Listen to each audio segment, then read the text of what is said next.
2, 3. Okay.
And that is the Oaks Bluff High School cheerleaders, a happy group of Eagles with us tonight on After the Game. We'll tell you why they're so happy coming up in just a couple of moments. Jon Holder with you on a Football Friday night. Is high school football Alabama's After the Game, presented by the Calhoun County Commission. Of course, our Oaks Bluff cheerleaders are Anniston Orthopedics Cheer Squad of the Week. More from the Oaks Bluff cheerleaders coming up in just a couple of moments. Welcome in. We're coming to you live tonight from the Dad's Barbecue Top of the River Media Center at Parker Memorial Baptist Church on Quintard Avenue in Midtown Anniston.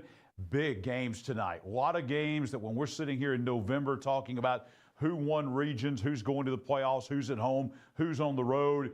This is going to be one of those weeks that we look back where there were some big games being played tonight across East Alabama in region play. We go to non-region play next week, but tonight a pivotal night of region play across East Alabama. So let's get to the final scores as we go to our USA Softball of Alabama scoreboard, and we'll have highlights of a lot of these games coming up. My crew tonight, we were at Rainbow City, Westbrook Christian hosting number 4 Piedmont tonight.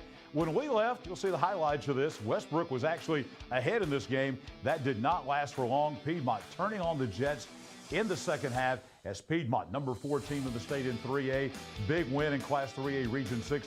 The Bulldogs tonight rolling over Westbrook Christian. This was Steve Smith welcoming his old school into Jack Osborne Memorial Stadium tonight, but it was Piedmont winning the game. Piedmont's never lost to Westbrook, now 5-0 against the Warriors. Piedmont wins the game 38-10. Highlights of that game coming from Rainbow City a little bit later on. Also tonight, we'll have highlights of this game. Number 3 Cherokee County, they are now officially on a collision course with the Oaks Bluff Eagles. Number 3 Cherokee County tonight winning at White Plains 47-0. Big game coming up later on this season at Oaks Bluff. Now it looks like that may actually be a region title game. Cherokee County beating White Plains tonight 47-0. Again, Center had never lost to White Plains. Didn't happen tonight. They're now 9-0 against the Wildcats. This game tonight at Winterboro, Donahoe taking on one of the better teams, probably one of the more underrated teams in 1A tonight. Winterboro has their way with Donahoe as they beat the Falcons tonight 42-7. The game of the night here in East Alabama, it was a top 10 matchup that was played actually over in Metro Birmingham tonight. We're talking about the game between Oxford and Mountain Brook, a top 5, or should say top 10 matchup in 6A tonight. Number 8 Mountain Brook actually led Oxford at one point 28-14 in the second half. Oxford comes back, scored with about 21 seconds to go in the game, and then Sam Adams goes for the 2-point conversion as number 5 Oxford remains undefeated. A monumental win, I think the biggest win for Sam Adams since he's been at Oxford, as Oxford beats Mountain Brook tonight at Spartan Stadium 29-28. Huge win for the Oxford Yellow Jackets tonight in Class 6A Region 6 action. Back to 3A Region 6. Walter Wellborn tonight wins at Sachs 26-14. We will have highlights of that game coming from Jack Stewart Field out at Walter Wellborn. Oaks Bluff cheerleaders, you like this score? Oaks Bluff 37. Number 8 in 4A Anniston. It was homecoming tonight at Lot Mosby Memorial Stadium.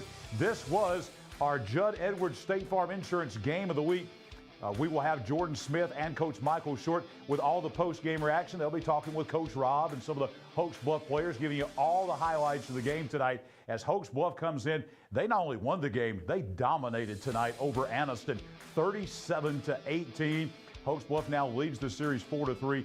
A huge game for the Oaks Bluff Eagles tonight, and a huge win as they win over number 8 in Class 4A Anniston. Don't be surprised if Oaks Bluff is now a top 10 team next week in the ASWA 4A poll. As we said, looks like Oaks Bluff and Cherokee County on a collision course coming up in the next couple of weeks. Let's move on now and talk about another game that we were at tonight. My crew was at the Creek Bank at Ohatchee. It was homecoming for the Indians. And, hey, when Ohatchee plays, there's going to be a lot of points scored. That was the same way tonight. You're going to see a lot of the touchdowns from the Indians right here on After the Game. Ohatchee beats Weaver tonight 64-37. They've now won 5 in a row over the Weaver Bearcats. Big win tonight for the Alexandria Valley Cubs on the road at Gilbert Stadium in Adiana. Alexandria now already beating their win total from last year in just 4 weeks of this season. Alexandria wins 38-21 over Aniana. Aniana took the lead in the second half, 21-17. Alexandria scored 21 unanswered, and the Valley Cubs win over Aniana 38-21 tonight over in Blount County. Also this evening, number 4 Leeds taking on Jacksonville at Homer Smiles Field down in Leeds. Leeds no problem beating Jacksonville 42-13 tonight. Big game in 5A Region 6. Tonight, right here live on After the Game, the Jacksonville Christian Thunder will be with us. Coach Tommy Miller, a number of the Thunder players will be with us. This is their toughest competition in the Christian Football Association. Russell Christian out of Meridian, Mississippi, coming into Tommy Miller Field in Jacksonville tonight. JCA rolling tonight. They're now 5-1. They've won 5 in a row as they beat Russell Christian, handling Russell their first loss of the year tonight as Jacksonville wins the game 49-16. Again, Coach Miller and the Thunder players will be with us live right here tonight on After the Game. Big win tonight for Pleasant Valley. The Raiders go to Sandrock tonight. Sandrock came in at 3-1. Pleasant Valley goes in, and they had never beaten Sandrock ever until tonight. Pleasant Valley gets their first ever win in school history against Sandrock. They did it at Rusty Jakeaway Stadium at Sandrock tonight. Congratulations to Pleasant Valley. It's a region win as well as Pleasant Valley beats Sandrock 20-13. Not very good news if you are a Cleburne County fan tonight, as Cleburne County was on the road playing down at Booker T. Washington in Tuskegee. If we can get to that one, there it is. Booker T. Washington, the number 9 team in 4A. Golden Eagles beating Cleburne County tonight, 41-14. Cleburne County, our reigning team of the week with Ted's Floors and Beyond. We were at the Cleburne County Pep Rally early this morning at 8 o'clock over in Heflin. You'll see some highlights of that Pep Rally coming a little bit later on tonight here on After the Game. And a big win tonight, staying in Cleburne County for the Ranburne Bulldogs, as Ranburne tonight playing at home beat Central of Coosa 50-22 as they go to 3-2. This was a huge game tonight. Battle of undefeateds in Class 3A Region 4 in Wedowee tonight at Hugh and Humphrey Stadium. Randolph County, though, an impressive win, handing Lee Scott Academy out of Auburn their first loss ever as members of the Alabama High School Athletic Association. Randolph County rolling tonight. Big win, 44-14 tonight down in Wedowee. Speaking of rolling tonight, the Hanley Tigers rolling over the Munford Lions 63-21 at right field in Roanoke tonight. Big win for Hanley in Class 4A Region 3. Another team that is continuing to roll is, we've got that one reversed, guys. Wadley 62, Victory Christian 7. That is obviously number 1 Wadley winning. We'll get that one corrected probably right here while we're talking. But number 1 in Class 1A Wadley tonight, playing on the road in the Eden area of Pell City as Wadley beats Victory Christian 62-7. Again, we'll get that corrected. Wadley had never lost to Victory Christian, and that has not happened tonight. There it is, corrected. Number 1 Wadley beating Victory Christian tonight 62-7. We talk about teams rolling. Central Clay County continues to roll. Next week, they've got a monster game coming up. Battle of Undefeateds at Scottsboro. But tonight, Central Clay County, they had running 6-minute clocks. Tommy Wood calling the game down there on the PA at Volunteer Stadium, telling me they're running 6-minute clocks. Even with running clocks tonight, the Volunteers still beat Sylacauga 48-9. The Aggies have never beaten Central Clay. They fall to 0-11 all time against the Volunteers. Childersburg and BB Comer still looking for a final on that game tonight from John Cox Stadium in Childersburg. Tomorrow night, interesting game. The California School for the Deaf from Fremont, California. That's in Metro San Francisco. They are coming to Talladega tomorrow night to play the Alabama School for the Deaf. Could be a little bit of culture shock, I think, for California School for the Deaf when they come to Talladega tomorrow night. Speaking of Talladega, Talladega and St. James tonight playing at Mary Dumas Stadium. This is a new score that just came in, and St. James comes up from Montgomery tonight. They beat the Talladega Tigers 35-12, handing Talladega their 26th consecutive loss tonight down in Talladega. Lincoln and Springville, no final in the second half. Springville was beating Lincoln 24-15. Key game as far as playoffs go in Class 5A Region 6. Still looking for a final in that one. Springville second half leading Lincoln 24-15. Pell City and Huffman, again, not a final, but Pell City going to pick up win number 2 in the fourth quarter. They were leading Huffman 35-7 tonight down at Pete Rich Alumni Stadium in Pell City. Helena and Moody. This is a new final that came in, and this is a big win because Moody's got Helena's got a good football team. Moody does as well. Moody's number 8 team in the state in Class 5A. They go into Helena tonight. They beat the Huskies 26-21. Next week, Oxford goes to Helena. You know, Oxford and Moody had a close game. Moody Helena had a close game. Tells you probably a close game coming next week between Oxford and Helena in non-region play over in Shelby County. Also tonight, St. Clair County and Center Point.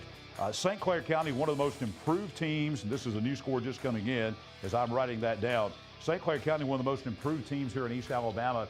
They only lose to Center Point tonight by a touchdown, 34-27 over in Odenville this evening. Etowah Blue Devils tonight beating Asheville 48-6.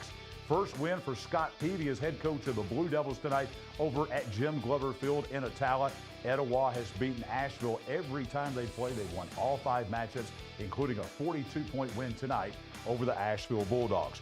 Woodville and Raglan, this is now a final. Raglan gets their first win of the year, another new final coming in. They travel to Jackson County to take on Woodville tonight, and Raglan stays alive as far as Class 1A Region 8 goes as Raglan beats Woodville 50-20 this evening. Cedar Bluff with a big win tonight. We don't have that up for you, but Cedar Bluff did beat Section tonight 41-24 up at Bruce Field in Cedar Bluff. Cedar Bluff 41, Section 24, big win with the Cedar Bluff Tigers. Speaking of big wins tonight, a top 10 matchup in Class 1A at Tiger Stadium in Valley Head. Number 8 Spring Garden, now 5-0. They've won 9 of the last 11 over Valley Head. This probably, for all intents and purposes, was the region title game in Class 1A Region 8 tonight. And Spring Garden goes in and they dominate Valley Head 32-13. Spring Garden wins over Valley Head. Congratulations to the Spring Garden Panthers on that big win tonight. Gaston and North Sand Mountain. This is another new final. North Sand Mountain comes into Shinbone Ridge at Gaston tonight. They beat the Bulldogs 43-21. Coosa Christian, no problem at Susan Moore. First meeting between the Bulldogs and the Conquerors. Coosa Christian, number 5 in the state in Class 2A. They handle Susan Moore tonight, 59-0. Thursday night, this is where everybody's going to be. Coosa Christian and 5 over on Black Creek Parkway in Gadsden. We'll be there for that one. We've got overtime. We need to lose that. It was not overtime. Gadsden City tonight having no problem at home at Titan Stadium as Gadsden City beats Hazel Green 41-14 this evening. Cleveland, a winner over West End tonight. That was over in Blount County at Cleveland. The Patriots go to 0-5 on the year as Cleveland wins it 28-8. Scottsboro and Sardis. Scottsboro, no problem, setting up that big showdown next week at Trammell Stadium in Scottsboro. That'll be number 7 Scottsboro and number 3 Central Clay County in 5A. Both teams 5-0 coming into that game next week. Huge game in 5A, non-region game, obviously. Scottsboro tonight tuning up for that with a 45-7 win over the Sardis Lions. Some big games around the state tonight. If Elba's like Ohatchee. If Elba's playing, there's going to be a lot of points scored. This was a top 10 matchup in Class 1A tonight down in the heart of South Alabama at Brantley. Number 7 Elba beats number 3 Brantley tonight, 57-53. 110 points scored tonight. That's really nothing new for the Elba Tigers. Also, Highland Home and Goshen. A lot of points scored in this one tonight. The Flying Squadron remain undefeated. Number 2 team in the state in Class 1A. They beat the Goshen Eagles tonight. Big rival game there in South Alabama. Highland Home wins it 53-21. Jackson and Mobile Christian, top 10 matchup in Class 4A. Jackson 49-7. And give me a slip. See here. 49. Mobile Christian 7, and we've got 2 more scores to give you. In Class 7A, number 1 Central Phoenix City beating Enterprise 34-21 tonight. That was down at Garrett Stadium in Phoenix City tonight, a top 10 matchup in Class 7A. And one more score we don't have for you, thankfully, because I'm about to choke here. Number 10 Dothan, number 4 Carver of Montgomery. I'm okay, guys. 35-28 Carver. We just got that score. 35-28. It was Carver of Montgomery beating Dothan tonight. That was a top 10 matchup. Number 4 Carver playing tonight at Rip Hughes Stadium in Dothan. All right, let's go back and talk about our folks at Johnson's Giant Food. Of course, they bring you our concession stand of the week. We'll have that coming up a little bit later on. Johnson's Giant Food, 5 locations to serve you across East Alabama. They are in Attala, they're downtown Gadsden, they're in East Gadsden, they're also in Jacksonville, and they are in Coldwater. And you can go by and see those folks. They have chicken fingers, chicken salad, awesome sandwich meat in the deli. If you're looking for tailgate supplies, maybe going to watch the Jack State game tomorrow, watch the Auburn game tomorrow, the place to go is Johnson's Giant Food. They will set you up with all of your tailgate needs. All right, Farrah Roebuck. She is the cheer coach for the Oaks Bluff Eagles. She has graciously brought these young ladies here with us, all 18 of them. I'm still choked up. I'm going to make it.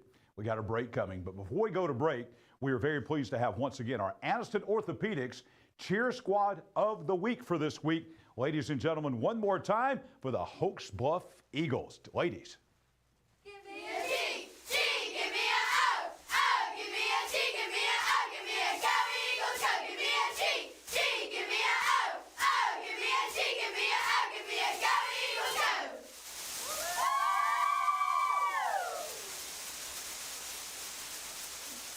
The Calhoun County Commission, made up of Terry Howell, Danny Shears, Fred Wilson, Carolyn Henderson, and Lee Patterson, ask you to take a look at what Calhoun County has to offer. Beautiful parks, neighborhoods, recreational facilities, historic sites, and museums. Our citizens enjoy a high quality of life and strongly support the arts. If you are considering expanding or starting a new business, take a look at what Calhoun County has to offer. You'll be glad you did. The game-winning touchdown. A goal line stand. The perfect catch. The perfect stop. These are the moments that move you, but when a sports injury puts you on the sidelines, it's our job to get you moving again. Anniston Orthopedic Associates is the longest-standing orthopedic practice in East Alabama, providing exceptional care to thousands of athletes. Shaping the next generation of legends. Dedicated. Dedicated to what moves you. Anniston Orthopedic Associates, 8 a.m. Saturday Sports Injury Clinic. Every football season Saturday, 701 Layton Avenue, 3rd floor, Tyler Center. What does it mean to be a community bank? At Noble Bank and Trust, it means you're more than an account number, you're a valued member of our community.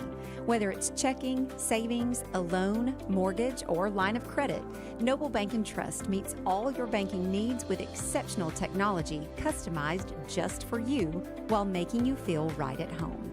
Make the switch to Noble Bank and Trust, and we will make sure you're taken care of from beginning to end. Noble Bank and member equal housing lender. I can't imagine life without Gwen, but we came dangerously close. I was having chest pains. Luckily, there was a hospital nearby that quickly discovered one of her arteries was 100% blocked. A hospital with life-saving technology and the latest in cardiac treatment, with an experienced team of doctors and nurses focused on fixing Gwen's heart. What hospital had all of that? It was all right here at RMC.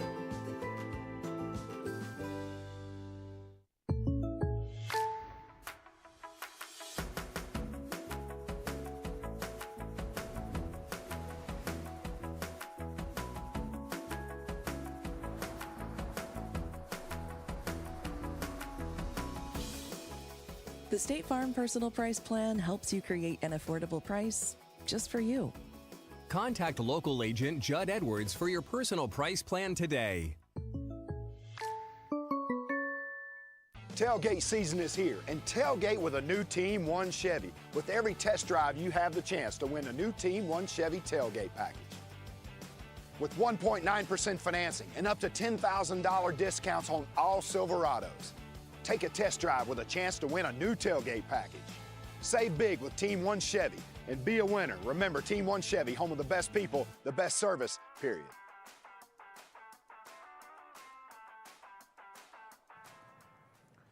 Back on high school football, Alabama's After the Game, presented by the Calhoun County Commission. You're going to see a lot of Jack State highlights coming up later on in the show. Let me tell you about Jacksonville State's affordability. I know college costs are a top concern, but Jacksonville State offers a high-quality education at a price that will not break the bank. A variety of scholarship, grants, financial aid options.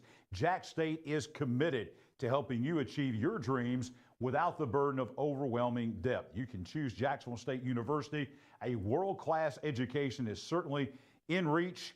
Jacksonville State University, the friendliest campus in the South. Schedule your visit at jsu.edu/visit.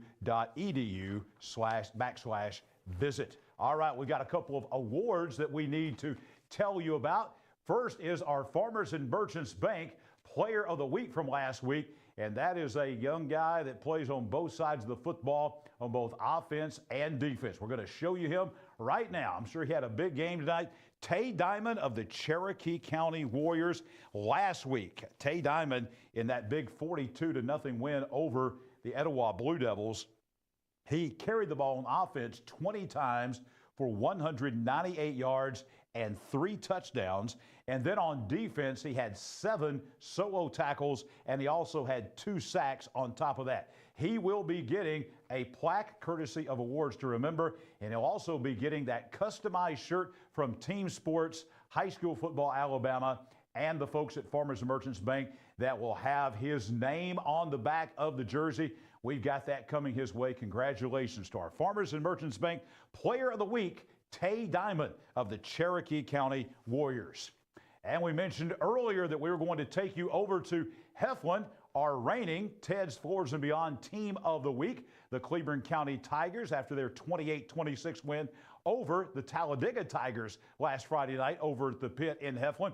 Bright and early this morning, we were there to present the Anniston Orthopedic Score shirts, the Ted shirts, the Awards to Remember Tough Guy Trophy.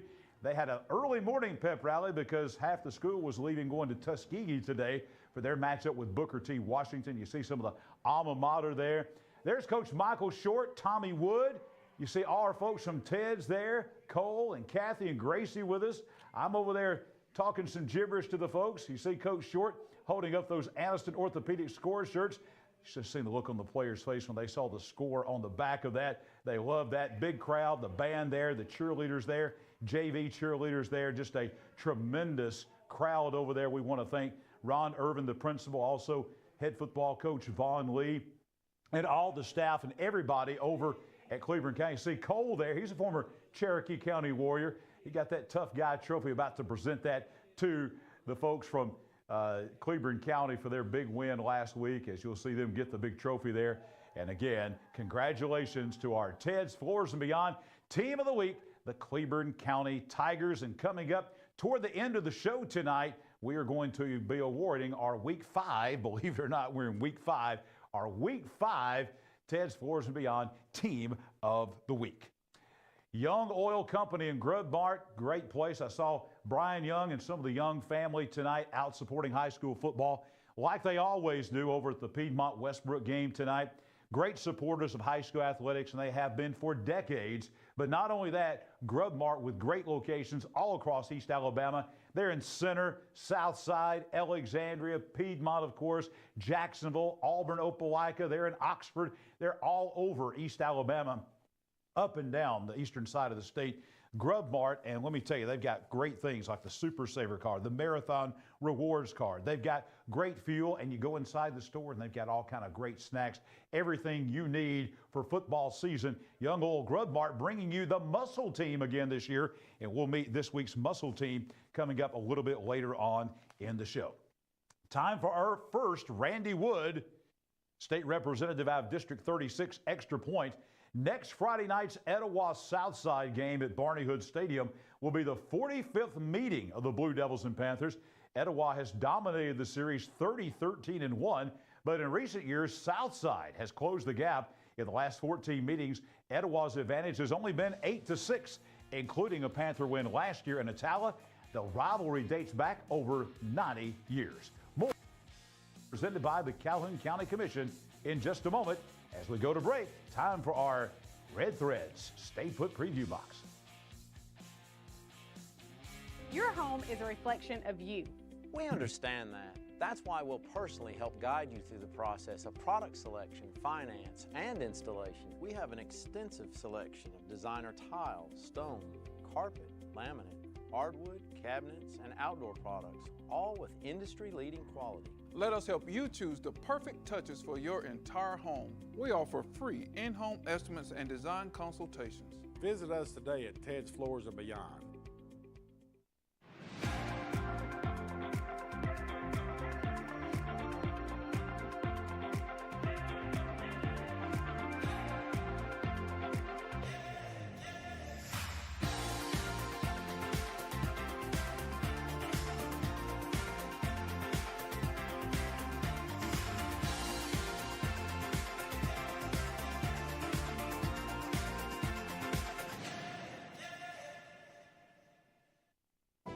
At Jacksonville State University, the journey starts with you.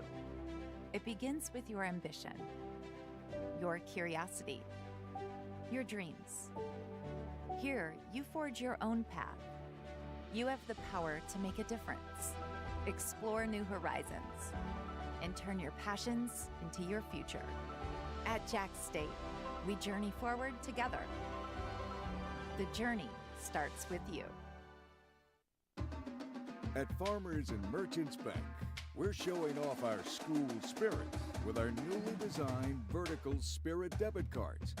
Now these are customized with your favorite school's logo, and half of every Spirit card purchased goes toward your school. So, show off your colors and support your local school with the F&M Spirit debit card. You can learn more at fnm.bank. Member FDIC.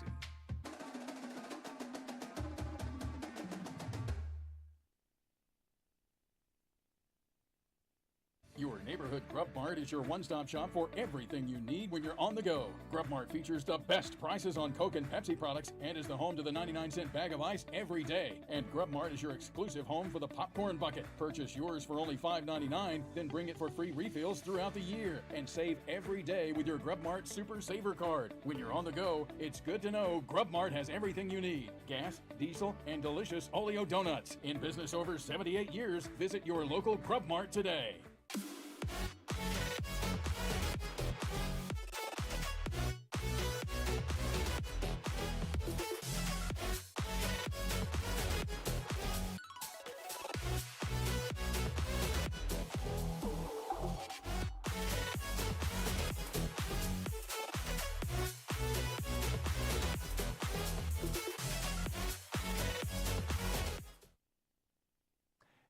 High school football, Alabama's after the game, presented by the Calhoun County Commission. Farmers and Merchants Bank, you just saw, they have been fantastic sponsors of our Player of the Week. A little bit later on, we're going to begin voting tonight at midnight for the Spirit Scholarship. 2 more schools will be up for voting for the next week. And speaking of that, F&M Bank has given out over $28,000 in scholarships to local high school students in the past 6 years. A lot of that money has come through High School Football Alabama after the game, our Spirit Scholarship partnership with Farmers and Merchants Bank.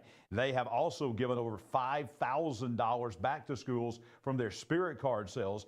$10 of every school Spirit card purchase goes right back to the schools, and they have Spirit School debit card for all the local schools in Calhoun and Cherokee counties. Now we are about to jump back into our USA Softball of Alabama scoreboard.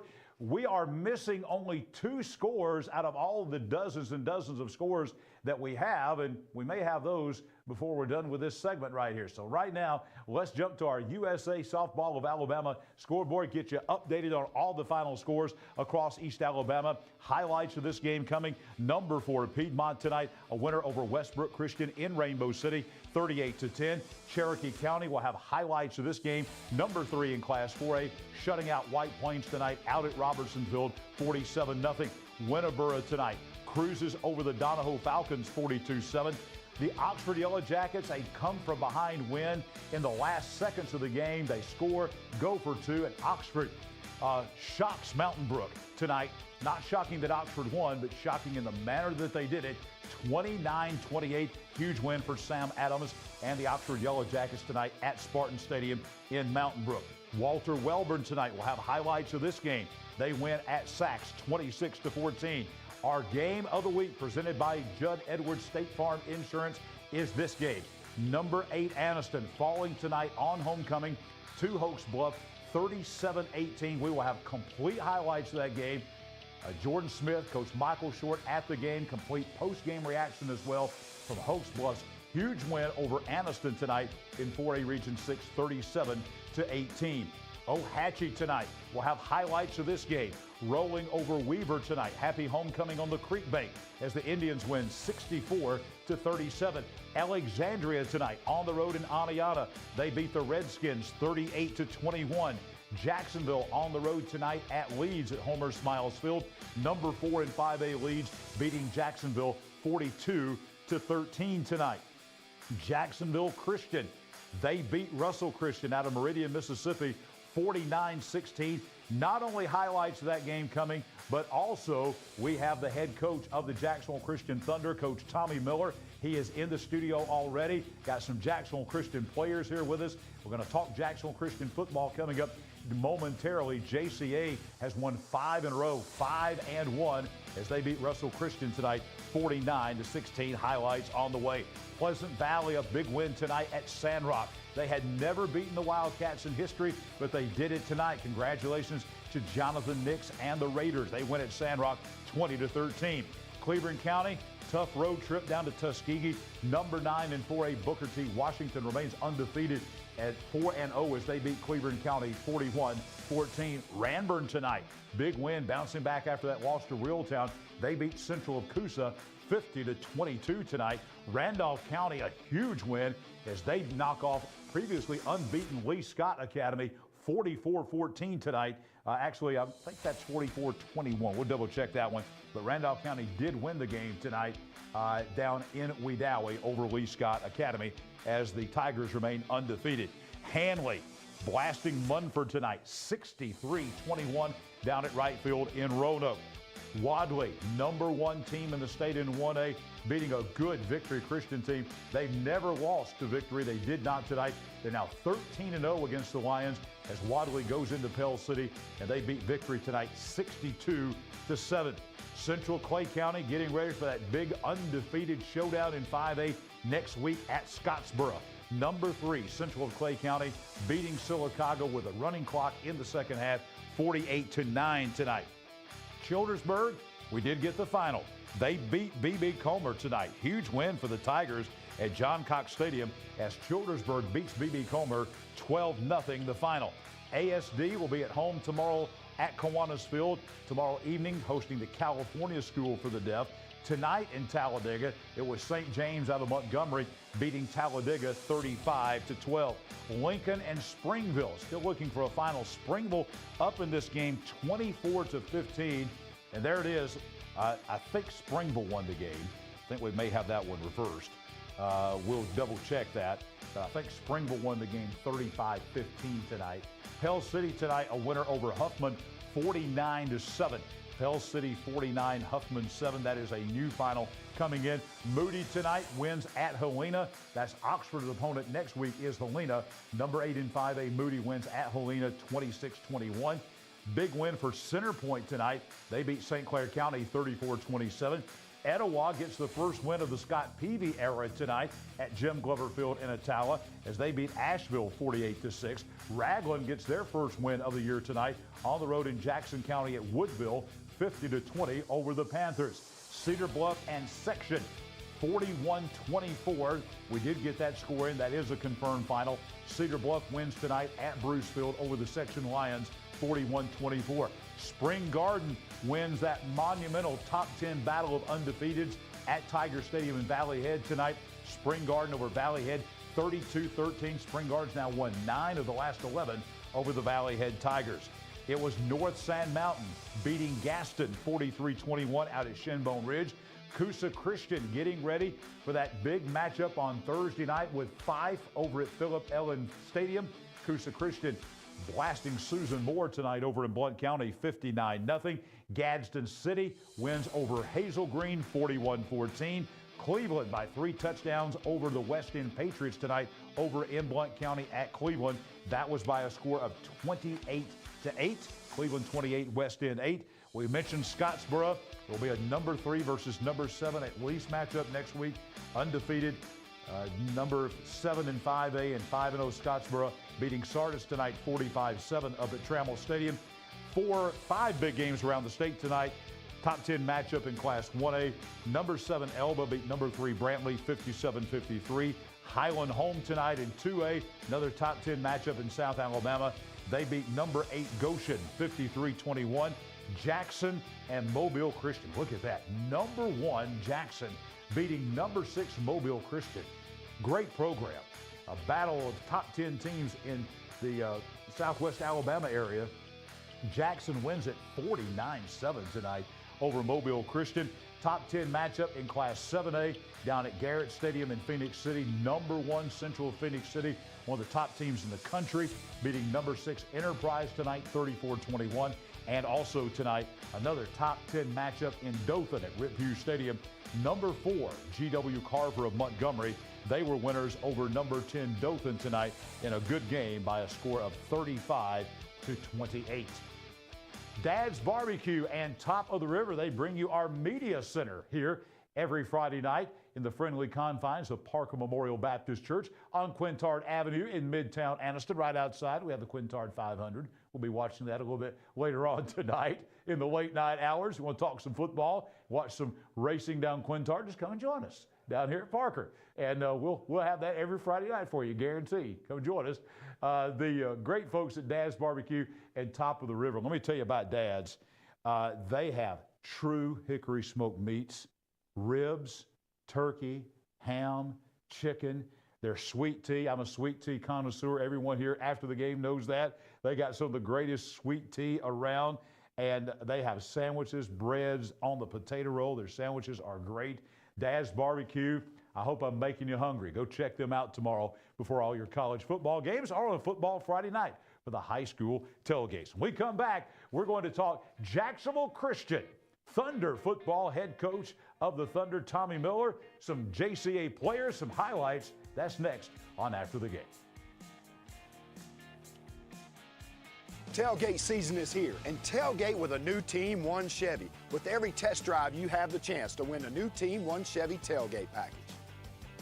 With 1.9% financing and up to $10,000 discounts on all Silverados. Take a test drive with a chance to win a new tailgate package. Save big with Team 1 Chevy and be a winner. Remember, Team 1 Chevy, home of the best people, the best service, period.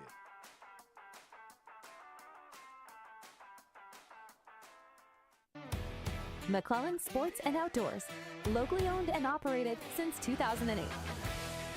We offer embroidery, sublimation, and screen printing, and we stock a large selection of team equipment. We have a large showroom with tons of gear and shoes to get you and your family ready for your next activity.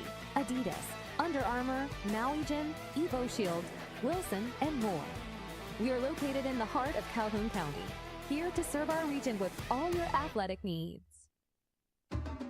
At Farmers and Merchants Bank, we're showing off our school spirit with our newly designed vertical Spirit debit cards. Now these are customized with your favorite school's logo, and half of every Spirit card purchased goes toward your school.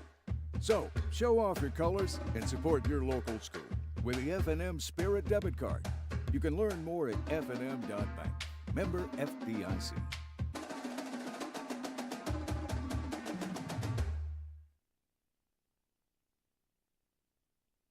Your neighborhood Grub Mart is your one-stop shop for everything you need when you're on the go. Grub Mart features the best prices on Coke and Pepsi products and is the home to the 99-cent bag of ice every day. And Grub Mart is your exclusive home for the popcorn bucket. Purchase yours for only $5.99, then bring it for free refills throughout the year. And save every day with your Grub Mart Super Saver card. When you're on the go, it's good to know Grub Mart has everything you need. Gas, diesel, and delicious Oleo donuts. In business over 78 years, visit your local Grub Mart today.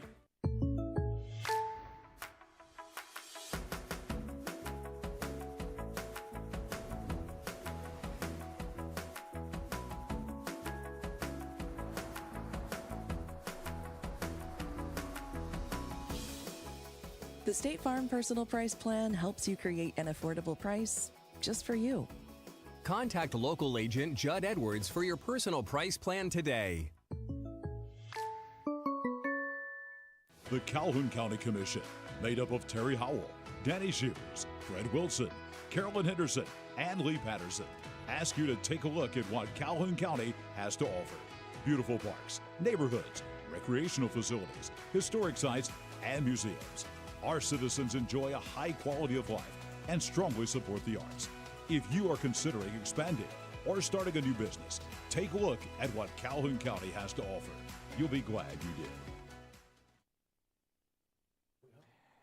Back on high school football, Alabama's after the game on a football Friday night presented by the Calhoun County Commission. I was out at Team Sports today. Folks, they have a fantastic sporting goods store right here at McClellan. It's called McClellan Sports and Outdoors, right there by the Aquatic Center with the city of Anniston. Very easy to find. It says McClellan. They've got everything. Not only do they have the storefront there at McClellan, but they also have they service over 100 schools with sporting goods supplies. They have everything from apparels to jerseys, tackling dummies, scorebooks, you name it. They've got it at McClellan Sports and Outdoors and Team Sports, bringing you our highlights here on Friday nights on high school football Alabama after the game. We're going to go to our USA Softball of Alabama scoreboard. Right now, we got two scores that we want to make sure that we have correct and given to you accurately. So here they are right now. Randolph County did win the game. That was not in question, but we had a 44-14, 44-21.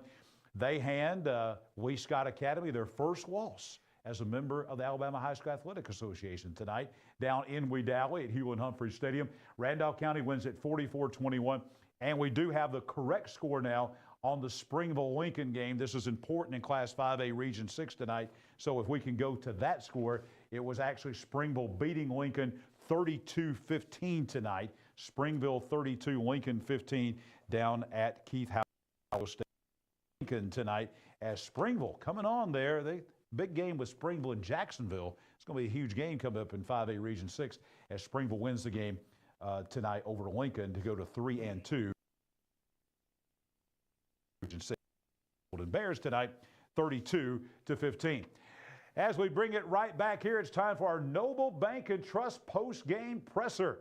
And we are pleased to have with us once again here on After the Game and our Noble Bank and Trust post-game presser, the head coach, the legendary head coach of the Jacksonville Christian Thunder, Coach Tommy Miller. His team big winners tonight, as always.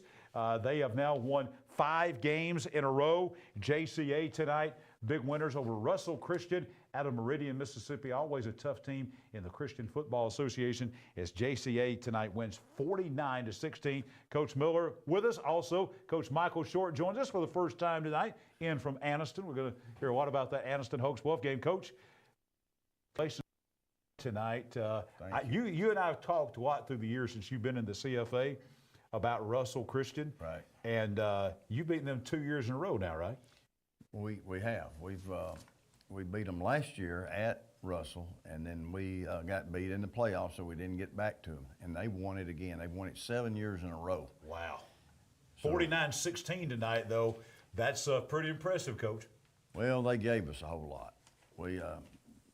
But you took it. We did take it, but it's possible that we could have to play them again, and they were already saying that before we left tonight. We will see you again. We will see you again. So they're counting on playing us again, and they probably will. So I'm not going to say much right now. We'll wait. Like I said, he's been doing this for a long time. It's not his first rodeo. He knows what it's all about. Coach, speaking of that in playoffs, it's a little bit different. You started your real season a week earlier than the AHSAA schools did, and you're going to end a lot early. I think your last game is October the 11th, right? It's that we have a bye the last week of the season, so our last game will be October the 11th. And if we're in the playoffs, I think it's the 25th is when we'll be playing in the playoffs. And the state championship game is November 1st. That's correct. Which is the last week of the regular season for the AHSA schools. If you make it that far, hopefully you will, be playing in the state championship. And that's played again at Tuscaloosa Christian, right? It is. Okay. Coach, tell us about the game tonight. You said that they gave you a lot. Coach Short said you took a lot, so tell us about it. Well, we went down and scored really quick. We received and went down and scored, and Noah hit Jesse on a long pass for a touchdown, and we kicked the extra point, and then they come right back down, and it looked like that the ball game was over because they ran it down our throat all the way down the field, and we were able to we were able to regroup somewhat where we could slow them down some. And then they turned the ball over. We recovered 3 or 4 fumbles tonight, a bad snap to the punter. So they gave us a lot. But we did play well. We played the best game we've played all year. And Noah threw the ball well. We caught it well. We had time to throw. Caleb ran the ball well. And we played the best defense tonight that we've played. Moses Avery with us tonight. He had 14 tackles tonight on defense. So we played a well-rounded football game tonight. Coach, that came at good timing. I mean, this tells you you're playing a team that's won the championship in your league for 7 consecutive years. And when they come to town, you play your best football of the night. Good timing. It was good timing for us. I tell you, I was shocked because the way when you play Russell, they're a big school too. They're a very big school. They're about 4 times our size, and you know they're going to have personnel, and they've got really good coaching. They always have good coaching. Coach, you've been talking about they gave you some. I've seen y'all cause a fumble and you recovered it, and you jumped on that interception and you made it. So I think y'all just went out there and physically took it from them is what you did. I mean, that was impressive right there, and that proves you're tackling well and you're getting a lot of people around the ball. We did get more people around the ball tonight than what we've been getting. We've been working. We stay away from hitting a lot in practice because of the numbers and everything, but we went back to the pads and hitting 2 weeks ago, and it has helped us. We've been fortunate enough not to get anybody injured, and it's helped us to play better football. How many do you actually have on the squad, number-wise?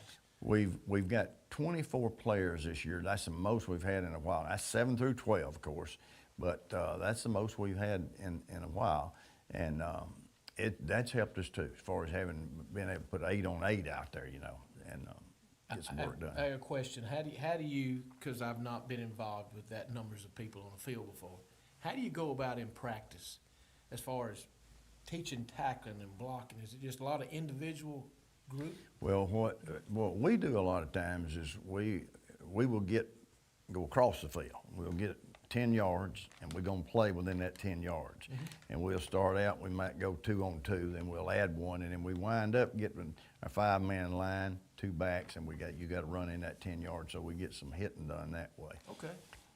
I learned something tonight. I didn't know. And I learned something last year. I think Coach may have learned something last year too. Last year, they made you come in, if I'm correct, was this last year that they made you change the actual dimensions of your field? Is that right? They did. They wanted to narrow the field down, and I had a good idea why, of course. And we got in the meeting. They would not back off of it. So we're going to host a playoff game. We're going to narrow the field down. And then the coach sitting next to me said, but we rent a field, said, we can't narrow our field down. They said, well, we got to make some exceptions. So we made an exception for them, but they didn't make one for us. And when we stopped throwing the ball, they might let us widen their field back out, I guess. Well, I've watched, when I watch girls flag football, they play on regular fields, but they condense them down by using, and I guess that's similar. It is. It's because of the numbers that they do allow that. Most people have the option. We've always had the option. Most people we play, and where we've been playing, most people wear the 53-yard field width, and we've always been there. But we've thrown the ball pretty good for the last few years, and that's so it came up again, and we narrowed it down, but we're still able to throw the ball. So. Well, you got good quarterbacks. You got people that can catch. That's true. That's true. And I know I think Noah was 13 for 19 tonight for about 271 yards, 4 touchdowns, and Jesse caught a lot of those. He had 3 of those touchdowns and 181 yards, I believe it was. So, and the kid got a sophomore on the other side, Bryson Dowdy. He had about 90 yards. He's catching the ball good, which is helping us. Coach, the whole thing, what's impressive is you got to have, people would think that the larger squads have more teamwork. Y'all actually got to have more teamwork because you've got less people on the field. That's true. You're absolutely right. It's we may have a guy that's playing one position one series and another position the next series. We have to have a whole lot of teamwork and interchanging goes on.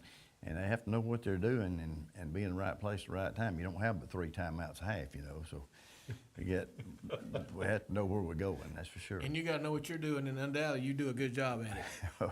Well, thank you.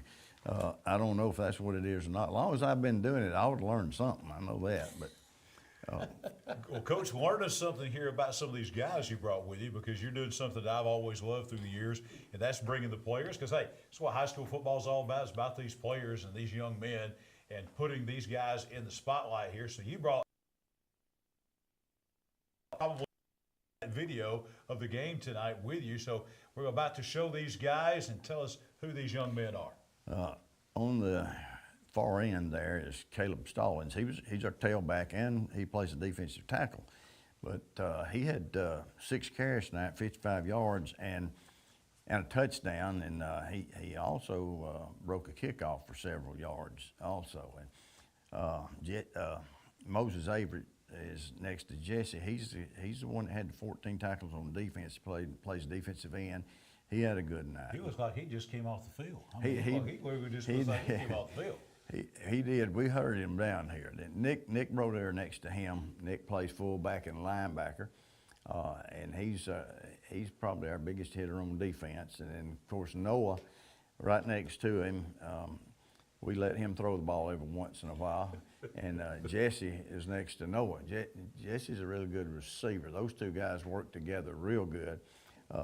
I think Noah has 1,670 yards already this season, 24 touchdowns. And Jesse, I think I wrote that down, he's got 999 receiving yards already with 15 touchdowns. So they're having a pretty good year. Well, my limited math skills tell me that he's averaging, what, 4 touchdowns as Noah per game? That's about right. It is. Awesome. Tell these young men, 8-man football, we're going to talk about this a little bit in depth in just a moment, but 8-man football, as Coach and I have talked about here, only 24 players, but you're still playing a whole football game. You don't get limited minutes. You're still playing 12-minute quarters. That's right. These guys are tough. This is a tough bunch of play football, believe it or not. They have to be in good condition. And, you know, we had some really tough weeks this year, Coach. You know how that is. You get those years when it's super hot. We weren't going on the field there for a few days when it was literally 98, 100, and 100 degrees. And it's hard to practice in that kind of weather, and especially with the numbers, but we were able to do it and able to run and get in condition, and they do a good job of being able to play 48 minutes. Now we've got, with the 24 kids, we do have 3 or 4 this year that can come in there and help, and we haven't always had that either. These 6A coaches and 5A coaches that are watching this are going, and you are thankful to have 3 or 4 guys to come in. You're speaking a foreign language to those guys, Coach. That's true. I think about that a lot too. True Ironman football. That's right. What you're playing. You're right. It is, and our kids do a good job of getting in condition where they can stay out there for 48 Coach, minutes. I got to ask this question because I don't know. So I'm sorry that I don't know this. But you mentioned about kickoffs. Mm-hmm. Do y'all kick off like from the 40-yard line? Just like we do. It's just right. 8-man and 11-man. You know, there's 9-man football, there's 6-man and 7-man, but 8 and 11 are just alike. The only difference is 5 on the line instead of 7, 3 in the backfield instead of 4. And then maybe with you, they may make your field a little bit narrower. That's true. That's true. It make your field, and you know, if we have many more nights like we did tonight, Noah threw the ball exceptionally well. He put it in some windows tonight that were college throws, and Jesse did a great job receiving. If we keep doing that, we may narrow it down to 10 yards if they stay on us. I don't know. Hash to hash, maybe? Hash to hash. That's right. Coach, before I let you get out of here, I know these guys are tired. You're tired. Had a long day. I want to challenge our football fans out there. When your team has an open date, or maybe you play a Thursday night game or something like that, if you've never watched 8-man football, I would encourage you to, if you have a chance, to go up to Tommy Miller Field in Jacksonville at JC8 and watch 8-man football. because I think you're going to be surprised. If you've never seen an 8-man game, I think you're going to be surprised at the quality of football that you play at JCA. I think folks will enjoy it. Yeah, it is. It's basically like good 1A football teams. If you can get those 7 or 8 on the field, you know, and a lot of teams do that. You know, Russell, Tuscaloosa Christian, several people in our league, and then we step out and play some people that are really good football teams. So the quality of football is good football. Well, the quality is only as good as the head coach. And I admire you for a long time. You've done a great job up there. Well, not only teach them how to play, but teach them how to be great men. Well, thank you. I appreciate you saying that, because that's the most important thing. You know, we talked about that before this game. We really felt like last year it was not the play, it was where we were with our attitude and where we were spiritually. We've come a long way. We've had a really good year. We've had a lot of kids have gotten saved, and some of the kids were talking about that. We've got to make sure we stay where we're supposed to be spiritually, and we'll be a better football team. That's right. Amen. Coach, thank you for being with us tonight. Thank you for bringing those young men over there to be with us. Congratulations on the big win tonight. And you're the only team we have in this area, so we're going to be openly pulling for you guys to bring home a championship as we make our way through the next month and a half or so. Well, we would like to, but we're not going to say that yet. We're going no rat poison. We're going no to rat wait. Poison. No rat poison. That's John's correct. feeding rat poison. I apologize, Coach, for that. Head coach of the Jacksonville Christian Thunder, Tommy Miller, and his players with us tonight on our Noble Bank and Trust post-game presser. The Thunder win tonight over Russell Christian. Makes a long ride back to Meridian, Mississippi, back down the interstate for those guys, as the Thunder wins by a score of 49-16. Monday night, another great meeting of the Calhoun County Quarterback Club. They've got all kind of folks coming. They've got Brian Vogler, former University of Alabama player, now a JSU assistant. Bill Clark, former UAB and Jack State head coach, is coming. Dari Noak, I watch him every Saturday night on the SEC Network. He'll be right here at the Anniston Country Club October 7th. Heath Harmon from the AHSAA coming. Stephen Pearl, assistant basketball coach at Auburn's coming. Holly Rowe, talk about big names. From ESPN, she will be in town October 28th. The Raffle Scholarship Dinner, we've already had Houston Nutt here. We've had all kind of folks coming. And it's not too late to be involved with this. You can contact David Woodard. He'd love to hear from you. Great sports enthusiast. He's kind of the captain of the quarterback club this year. 256-239-4481. Hey, folks, we're just getting started here. We have tons of highlights, awards, and a whole lot more as we roll on a Football Friday night here on Facebook and YouTube. High School Football Alabama after the game, presented by the Calhoun County Commission. The game-winning touchdown. A goal line stand. The perfect catch. The perfect stop. These are the moments that move you, but when a sports injury puts you on the sidelines, it's our job to get you moving again. Anderson Orthopedic Associates is the longest-standing orthopedic practice in East Alabama, providing exceptional care to thousands of athletes. Shaping the next generation of legends. Dedicated. Dedicated to what moves you. Aniston Orthopedic Associates, 8 a.m. Saturday Sports Injury Clinic. Every football season Saturday, 701 Layton Avenue, 3rd floor, Tyler Center. What does it mean to be a community bank? At Noble Bank and Trust, it means you're more than an account number. You're a valued member of our community. Whether it's checking, savings, a loan, mortgage, or line of credit, Noble Bank and Trust meets all your banking needs with exceptional technology customized just for you while making you feel right at home. Make the switch to Noble Bank and Trust, and we will make sure you're taken care of from beginning to end. Noble Bank and Trust, member FDIC, equal housing lender. As a social worker, my cousin devotes her career to helping others. But when she was diagnosed with cancer, she was the one who needed help. She needed a hospital with an accredited cancer program and the latest in technology and care options. Plus, a compassionate team of doctors, nurses, and counselors with treatments that fit her schedule. So where did she find all that? Right here at RMC.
Wow, these guys are everywhere. I'm telling you. Hey, you remember when we talked about doing some upgrades to the bathrooms and the floors? I do. Well, I think it's about time we check in to do it. I know exactly who to call. They're everywhere. From your kitchen, bathroom, living room, fireplace, or anything in between, even the golf course, Ted's is everywhere. Call today for your free in-home estimate. Let me tell you about some great individuals. These are the Calhoun County Commissioners bringing you after the game each and every Friday night. Fred Wilson, Danny Shears, Carolyn Henderson, Terry Howell, Lee Patterson. They support a lot of things going on in Calhoun County that make our quality of life better. Things like after the game on Friday night, not possible without them. A lot of the support that they give to the local schools. It's incredible what they do with our local school systems.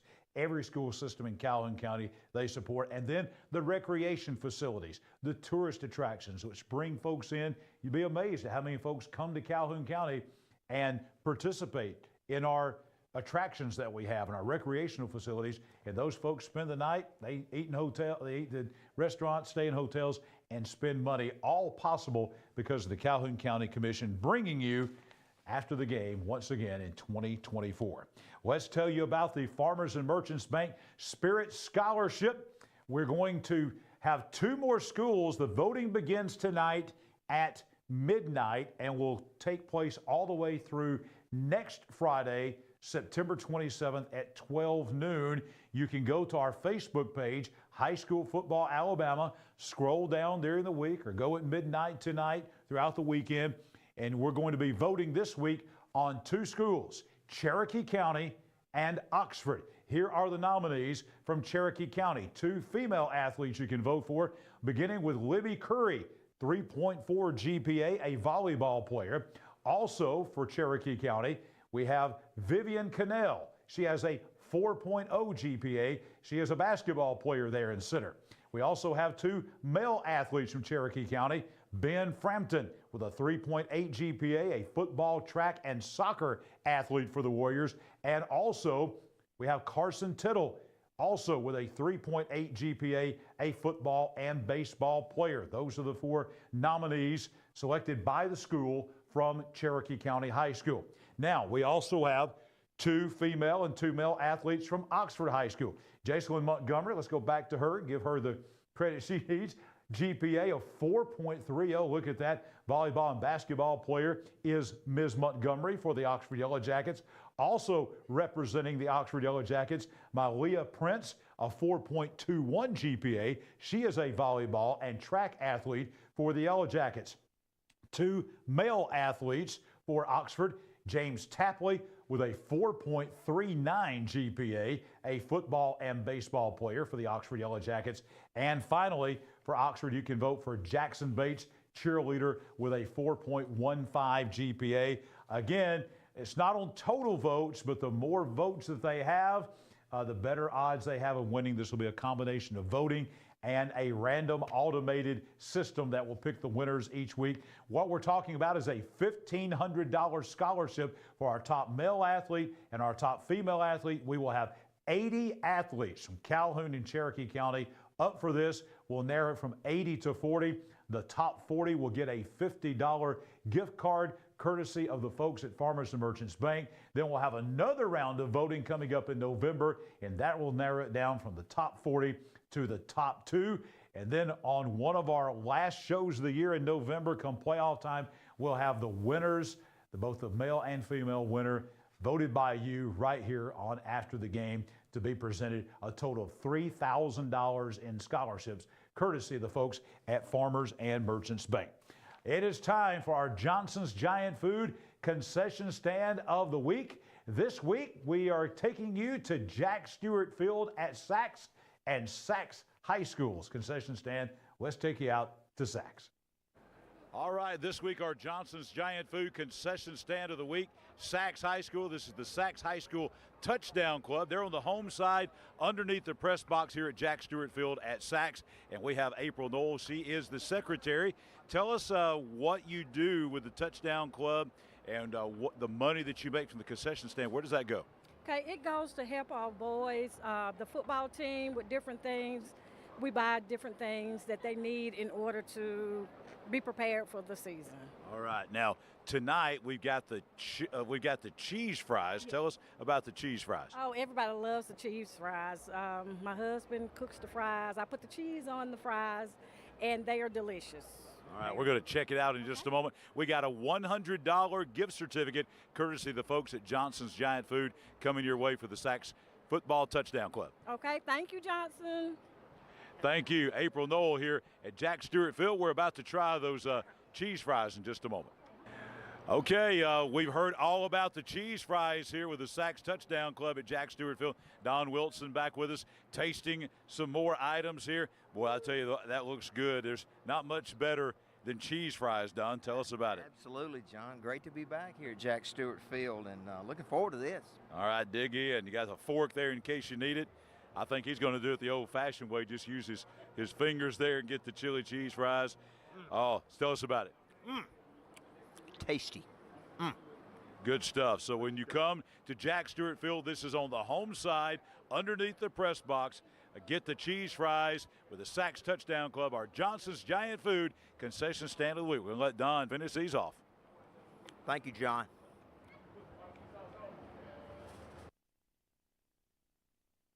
Without Coach Short, I'm sure is jealous that he missed out on those. Look at that cheese right there. I actually tasted a couple of these as well, and they are fantastic. So if you're going out to a Sachs game the rest of the year, and they look at them piling that cheese on, there's a close-up look at it.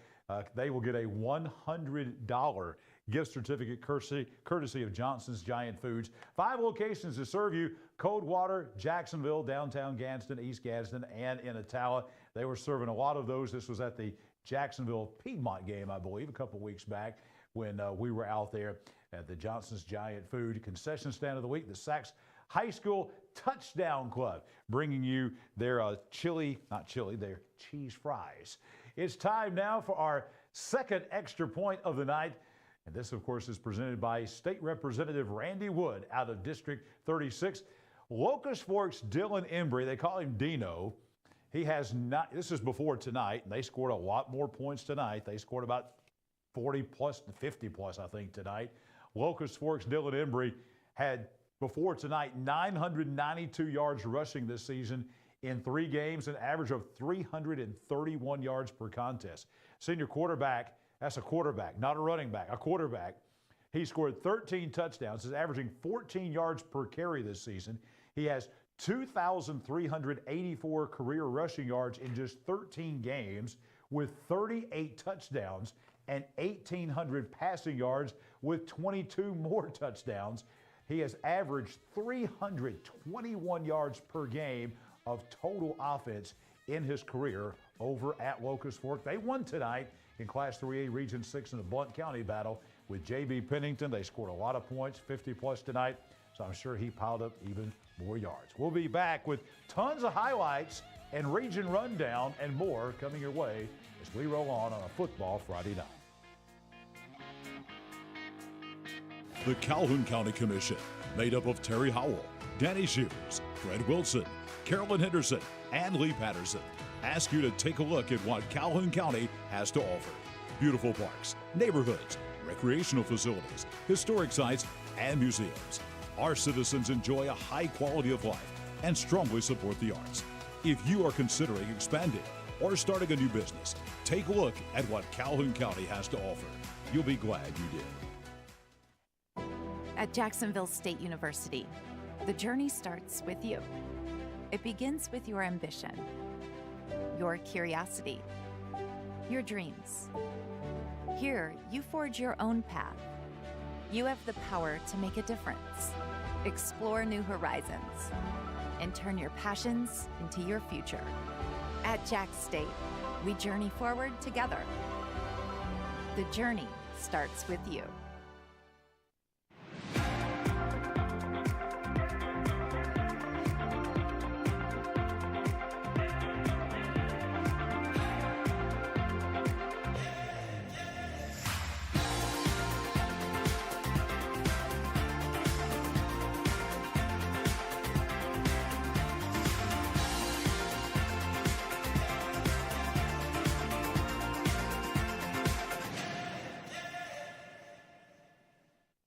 Tailgate season is here, and tailgate with a new Team One Chevy. With every test drive, you have the chance to win a new Team One Chevy tailgate package.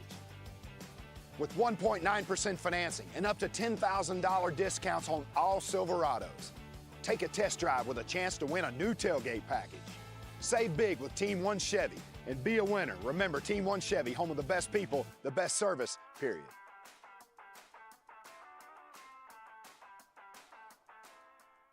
The game-winning touchdown. A goal line stand. The perfect catch. The perfect stop.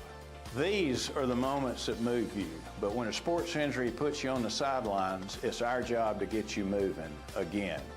Aniston Orthopedic Associates is the longest-standing orthopedic practice in East Alabama, providing exceptional care to thousands of athletes.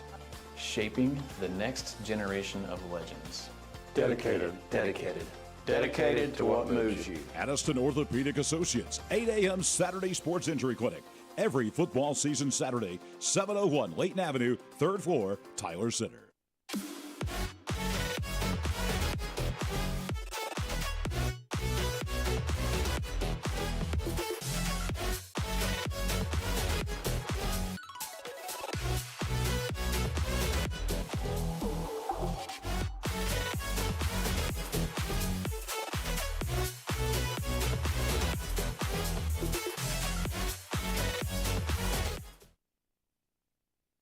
Coming up momentarily, we will have the complete Judd Edwards State Farm Insurance Game of the Week coverage coming up from that monumental 4A matchup tonight between Hoax Bluff and Aniston up at Aniston. We'll have Jordan Smith and Coach Michael Short bringing you every bit of the coverage of that game from Watt Mosby Memorial Stadium.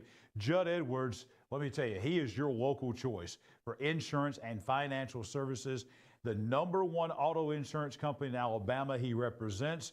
On the phone, online, in person, his team is here to serve you. Doing business in and for our community since 2020. He has a great storefront over in Heflin, but serving all of East Alabama. Judd Edwards, State Farm Insurance.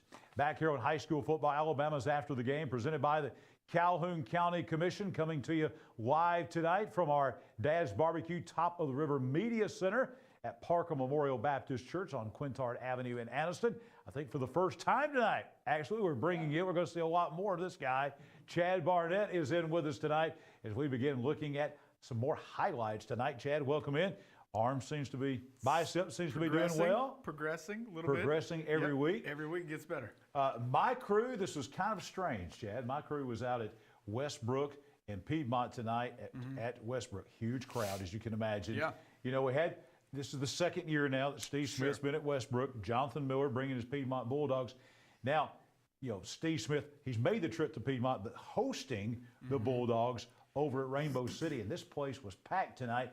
What I mean by strange was we had all the scoring, virtually all the scoring that Westbrook had until late in the fourth quarter while we were there. None of the Piedmont scoring.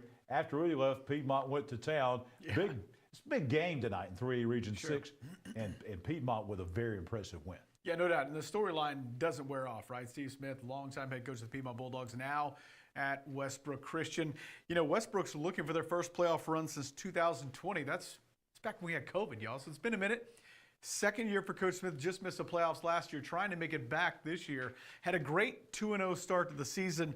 Had a tough loss last week, though, to Locust Fork. How would they respond with Piedmont now coming to town? Let's go to the Jack State highlights and check out the digs. John, you were there. Hey, these are nice spots. This is the W Club where they hang out, the fans do before the game and eat. And looks like they got some NIL money up there at Westbrook Christian right now. Let's go to the highlights and check it out and see how it played out at Westbrook Christian. Brody Wood's going to take this opening kickoff back 25 yards. Very solid start.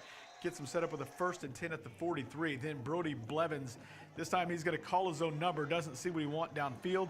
It's going to be a 21-yard pickup over the right side, delivers the blow, looking strong.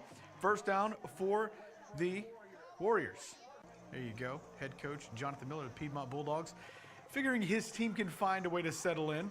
4th and 13 now, though. Piedmont incomplete on the pass, but we got some laundry on the field. It creates a first down for Westbrook. Then a 6-yard run for a first down on a 4th and 4, but defense Piedmont would stop Westbrook Christian. Hold them to a 34-yard field goal. 3-0 at this point, Westbrook Christian. Steve Smith, though, still 0-2 now against this old foe. But like you said, 3-0 when we left. Piedmont cranked it up when they kept playing. And, the thing about this is, let me talk about Westbrook first. You can just see this thing coming. They've got the Jumbotron now, packed house. Everybody's all in over there. You can kind of see the program. Steve Smith's got this thing, I think, on schedule. When he came to Piedmont, took him 3 or 4 years before they won a state championship. Yes. He built the thing right, a solid foundation. That's what he's doing at Westbrook.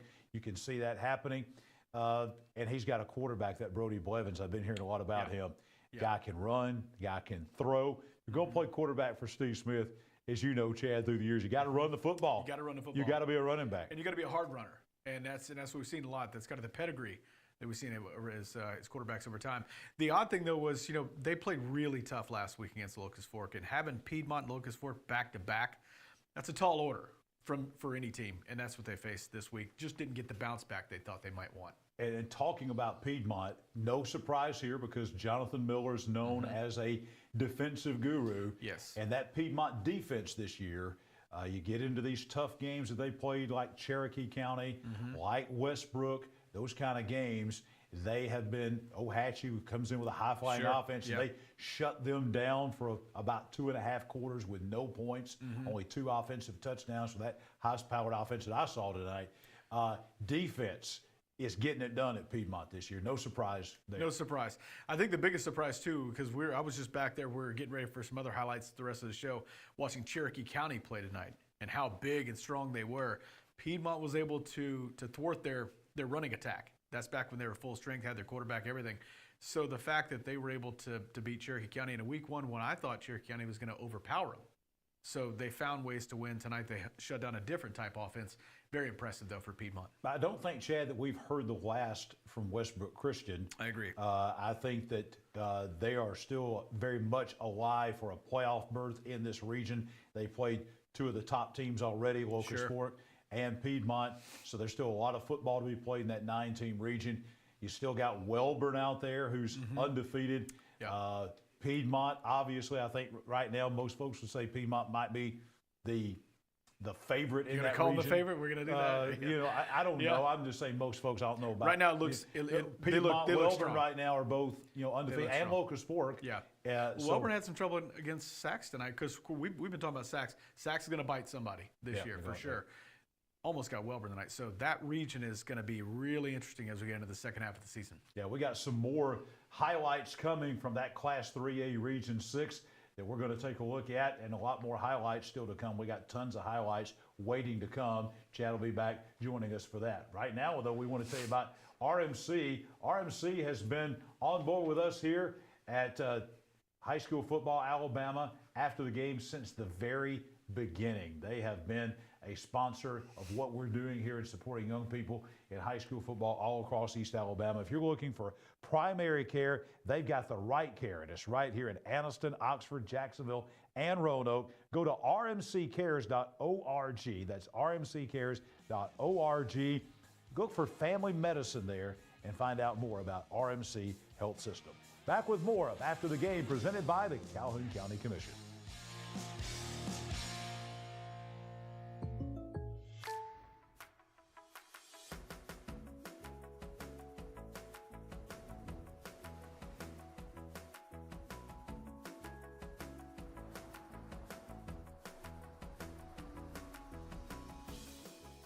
The State Farm Personal Price Plan helps you create an affordable price just for you. Contact local agent Judd Edwards for your personal price plan today. Your neighborhood Grub Mart is your one-stop shop for everything you need when you're on the go. Grub Mart features the best prices on Coke and Pepsi products and is the home to the 99-cent bag of ice every day. And Grub Mart is your exclusive home for the popcorn bucket. Purchase yours for only $5.99, then bring it for free refills throughout the year. And save every day with your Grub Mart Super Saver card. When you're on the go, it's good to know Grub Mart has everything you need. Gas, diesel, and delicious Oleo donuts. In business over 78 years, visit your local Grub Mart today. At Farmers and Merchants Bank, we're showing off our school spirit with our newly designed vertical Spirit debit cards. Now these are customized with your favorite school's logo, and half of every Spirit card purchased goes toward your school. So, show off your colors and support your local school with the F&M Spirit debit card. You can learn more at fnm.bank. Member FDIC.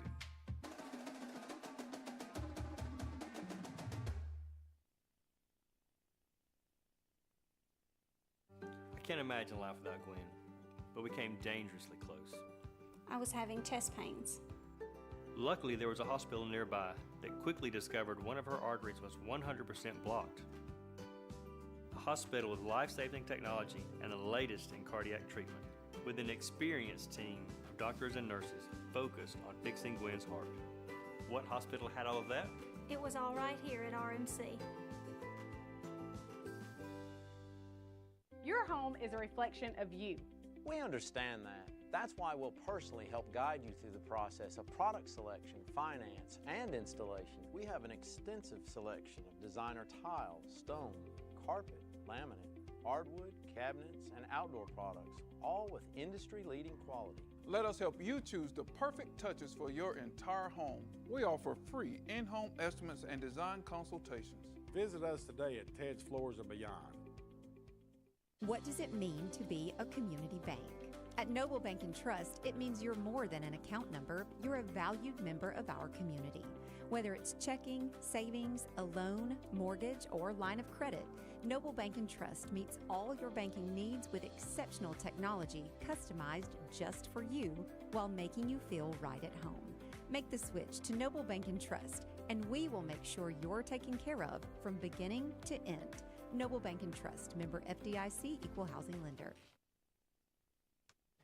Alabama Teachers Credit Union bringing you the bottom line throughout the night. You see their scores all throughout the night during our show. You keep up with that so you don't miss any scores with our Alabama Teachers Credit Union bottom line at the bottom of your screen throughout the night. Also bringing you the Band of the Week, which we're going to see here in just a little while here on After the Game. They are about to change. Alabama Teachers Credit Union is going to become Emblem Credit Union. I believe that's going to be effective October the 15th. So we're less than a month away from the changeover to Emblem Credit Union. And you can visit online still at atcu.com to find out more about that. Here's the great news. If you live, if you work, or you attend school, that covers a lot of folks. In Calhoun, Cherokee, DeKalb, Edouard, Marshall counties, you can be a member. Go to atcu.com. We are now going to tell you about our Young Oil Grub Mart Muscle Team. And that muscle team this week is going to be the offensive line. There they are. Look at these guys. Offensive line at Walter Wellborn High School. Parker Williams. Exactly what I thought Wellborn's offensive line Hey, looked like. some tough guys. Tough dudes, man. Wellborn and toughness just go hand in hand. Parker Williams, Ethan Carroll, Dozer, isn't that a great name for an offensive lineman? Can't beat that. Dozer Hayes, Brady Greenwood, Gage Gardner, and Sawyer Thomas. What did they do last week? Well, in that 28-9 win over Glencoe at home, they had 436 yards of total offense, including 345 yards rushing because of those guys right there, the Wellborn offensive line. Let me show you what these guys are going to get. I don't think we've shown this all year long here on the show. Here it is, the Young Oil Grub Mart Muscle Team. So all 6 of those guys are going to get one of these. These are precious because there's not many. You have to be a muscle team guy to get one of these. And they're going to get the Young Oil Grub Mart Muscle Team. There it is. That's a 2023 shirt. It says 2024. This is an old shirt, but we do have the new 2024 shirts coming. They look exactly like that. And that's the Wellborn names. Those last names for them linemen, a lot of those are Wellborn names. And that's a black shirt Yes. for Wellborn too. Yeah. So all very those names are flashback. Old Wellborn names. Hopefully you got some triple X in there, some big boys. We do. We have some big jerseys there, some big shirts. Thanks to Young Old Grub Mart for sponsoring that as we honor our offensive and defensive lines from around East Alabama. Now let's talk about some more highlights coming up. My crew was out at Westbrook tonight for the Westbrook and Piedmont game, and then I was aggravated by the traffic tonight, guys. The 18-wheelers poking along. Friday night, people, go. Go. Go. Please go. I'm trying to get from one stadium to the next. Come on. We'll get to homecoming at the Creek Bank at Ohatchee, and Ohatchee is up 30-16 we get there against Weaver. I had not seen Ohatchee play this year, guys. Been hearing a lot about the offense.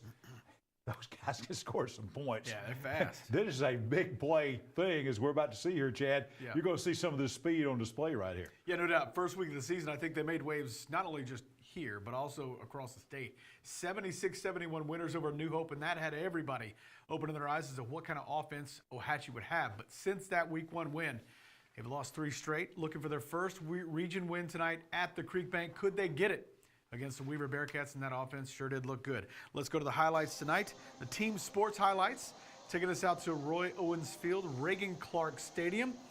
Some good names out there in Ohatchee. We arrive at half. It's 30-16, Ohatchee with the lead. Indians with the ball. First drive of the second half, Braden Collins.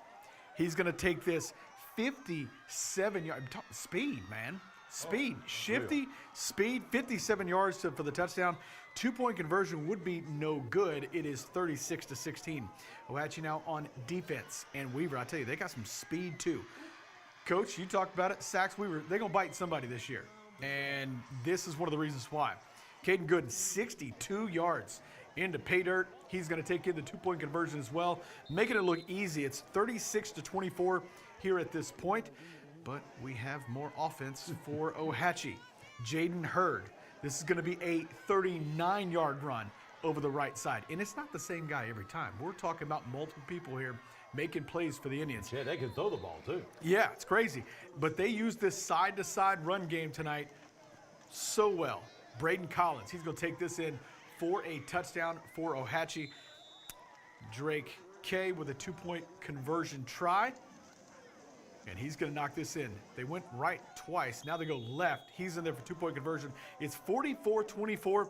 Weaver trying to find a way to stay in this contest. It's a 4th and 5 at the Ohatchee 40, and Gooden does not have enough room to run on this one. He's going to be stopped short. Turnover on downs.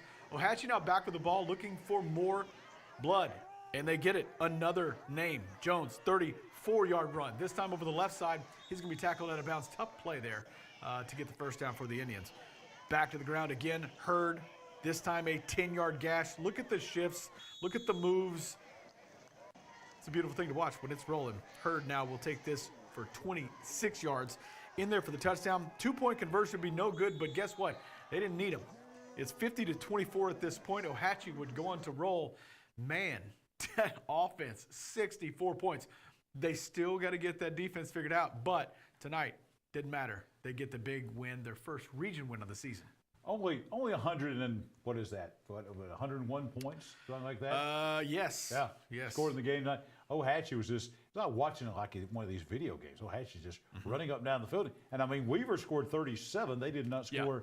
That one long touchdown run that they had while we were here. But man, a lot of points being scored. This region is crazy as far as points being scored.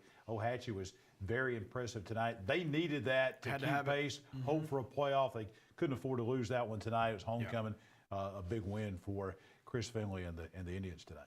Coach, you talk about the play calling there, just watching them. They were able to carve left, and then they go back right.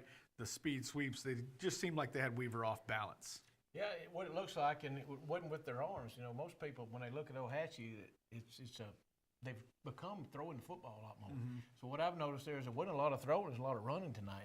And you had 2 guys, so, you know, when you got 2 different guys and one can go, and you got them in the backfield at the same time, when they're on the field at the same time, they're very hard to defend. And as I watched them, one of them being a running back, one would be a wide receiver. When they get them both back there at the same time, you just don't know which way it's going to go. So, you know, kudos to Ohatchee tonight being able to do what they need to do offensively to win the ball game, and undoubtedly come up with enough stops to be able to do that. That's college football, what you see every week. You just come up with enough stops. Yeah. If you're good enough on offense, you end up winning. Opportunistic defense, almost, right? You get a couple turnovers, makes up for a lot of stuff. Well, we are now reaching really the halfway point of the season. Next week will be week 6. We're hitting our mid-season non-region week coming up. Some big non-region games coming. But now kind of at the halfway point, not quite halfway as far as region play goes, but we're taking a break from region play. And so we're looking now at our first Region Rundown presented by the folks at Team 1 Chevrolet of Gadsden. And we're going to stay in 3A. We're going to look at Class 3A, both of our 3A regions involving teams here in East Alabama. We begin with Class 3A Region 4. These are the teams kind of south of I-20 here as we take a look at that. Glenwood winning again tonight. Randolph County winning tonight. Randolph County beat Lee Scott. Glenwood beat Beulah tonight. Childersburg with a big win over B.B. Comer tonight. And look at that. Two teams that have been on the top in their respective classifications for the last couple of years, B.B. Comer and Dadeville, now winless, not only in the region, but winless overall. But it sure looks like Randolph County and Glenwood may be on a collision course. I think that game is in 2 weeks. Well, I've heard you go ahead and say it, because I've heard a couple times tonight somebody say Randolph County needs to be sliding in that top 10 for our power poll, because they got a big win tonight. Obviously, that kind of surprised some folks. Big win for them. Well, Randolph County has been there and done that, and they're going to be able to run the football, and it's going to be interesting to watch Randolph County and Glenwood. I'm not surprised that Randolph County beat Lee Scott tonight. I wasn't. I've seen them play, but that's going to be a monstrous game between Randolph County and Glenwood, no doubt about it. They won't be a faint of heart. I'll tell you what. We said 2 weeks. Is it at Randolph County? I'm not sure on that. I have to go look. I'll look that up here. But the Lee Scott, they have 3 classifications in the AISA, and 1A, 2A, 3A. 3A being the largest. And Lee Scott Academy won the state championship. They are the defending state champions in the largest class in the AISA. And Randolph County beats them tonight by 3 touchdowns. Really impressive win. Let's go to 3A Region 6. This is that 9-team region. And as we said, Walter, Wellborn, Piedmont, Locust Fork, they're at the top. They're all undefeated overall. They're all undefeated, obviously, in region play. Then you got J.B. Pennington and Westbrook right now kind of tied for second, if you will. And then you've got Sachs, Glencoe, Ohatchee, Weaver. It's becoming kind of a have and have not. You've got 3 undefeated teams, and then you've got 3 teams that haven't won a game as far as region play. Actually, Ohatchee has now won that. We'll change that. Ohatchee is now has a region win, but we're basically so that's the way that that goes. Anyway, Walter, Wellborn, Piedmont at the top there, and we just got word, by the way, we had to correct one of our scores. B.B. Comer beat Childersburg. We had that wrong. We'll correct that and bring that back. But Walter, Wellborn, Piedmont, Locust Fork, and I still. You can't really count anybody at this point in time out of this thing, especially Pennington, Westbrook. Sachs got a win. Ohatchee, as we said, got a win. We'll correct that as well because they have a win in the region and a win overall. Guys, this is your assessment of where we stand right here. Some big games coming up. Obviously, Piedmont Locust Fork, I think, is in 2 weeks at Piedmont. Yeah. Well, the pecking order, as coaches, we say we're finding out who the has-beens are, who's the wannabes. You're still sitting there right now. Those top 3 in the top. That's the one.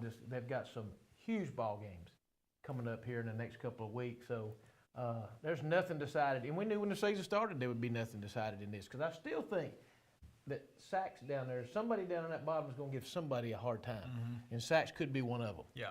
And again, you got Ohatchee there. We had the misprint there, 1-3, but Ohatchee with the offense they have is also a team. They're now 1-3, got a big win tonight. The offense they have, they could certainly step up and bite somebody. Any given night. I mean, you put up 76 and then 64. Them boys can roll, man. Well, anytime things may go your way one night, and the team you're playing may turn it over a couple of times, and a team that's explosive on offense, when they get up by 2 touchdowns, maybe 3, you can't catch them because now they start using the clock. Yeah. You don't have enough possessions. Yeah, it's like when that Gus Malzahn offense gets rolling.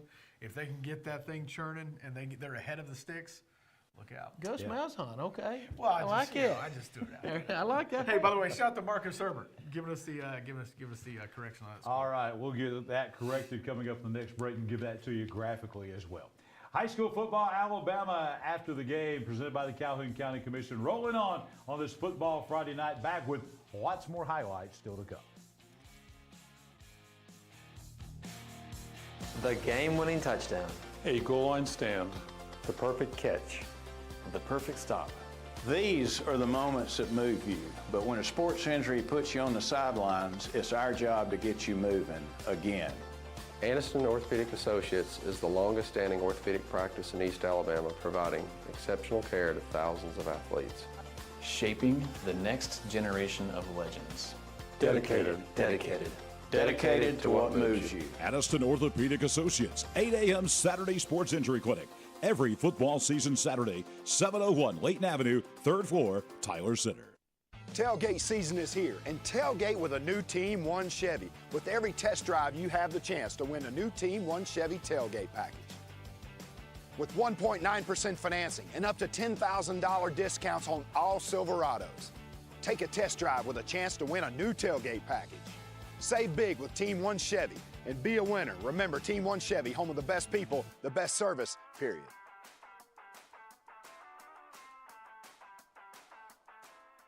What does it mean to be a community bank? At Noble Bank and Trust, it means you're more than an account number, you're a valued member of our community. Whether it's checking, savings, a loan, mortgage, or line of credit, Noble Bank and Trust meets all your banking needs with exceptional technology customized just for you while making you feel right at home. Make the switch to Noble Bank and Trust, and we will make sure you're taken care of from beginning to end. Noble Bank and Trust, member FDIC, equal housing lender.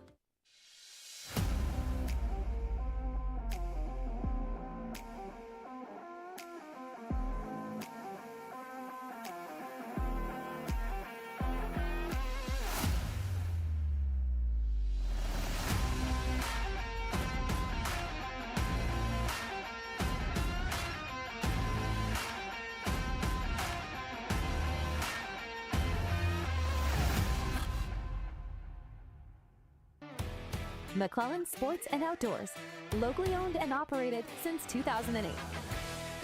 We offer embroidery, sublimation, and screen printing, and we stock a large selection of team equipment.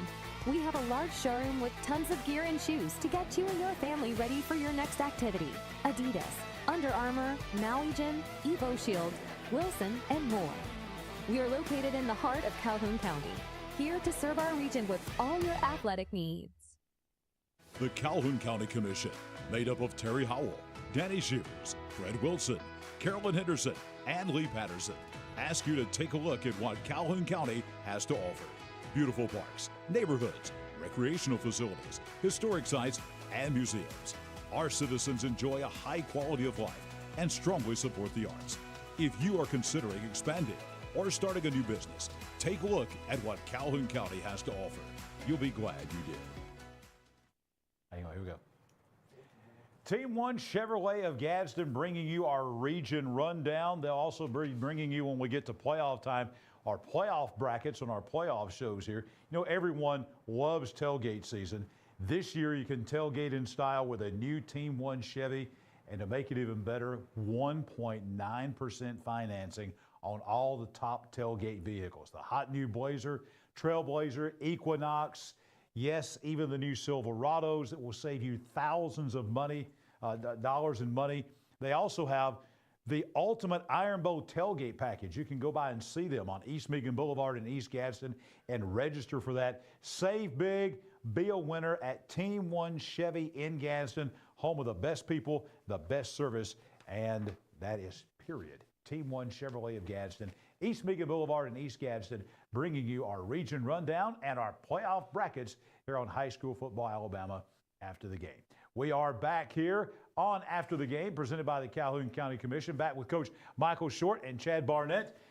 We've got a lot of top teams in the entire state of Alabama, right here in East Alabama. One of those teams that's been that way now for 3 seasons, the Cherokee County Warriors, number 3 team in the state in the latest ASWA poll in Class 4A.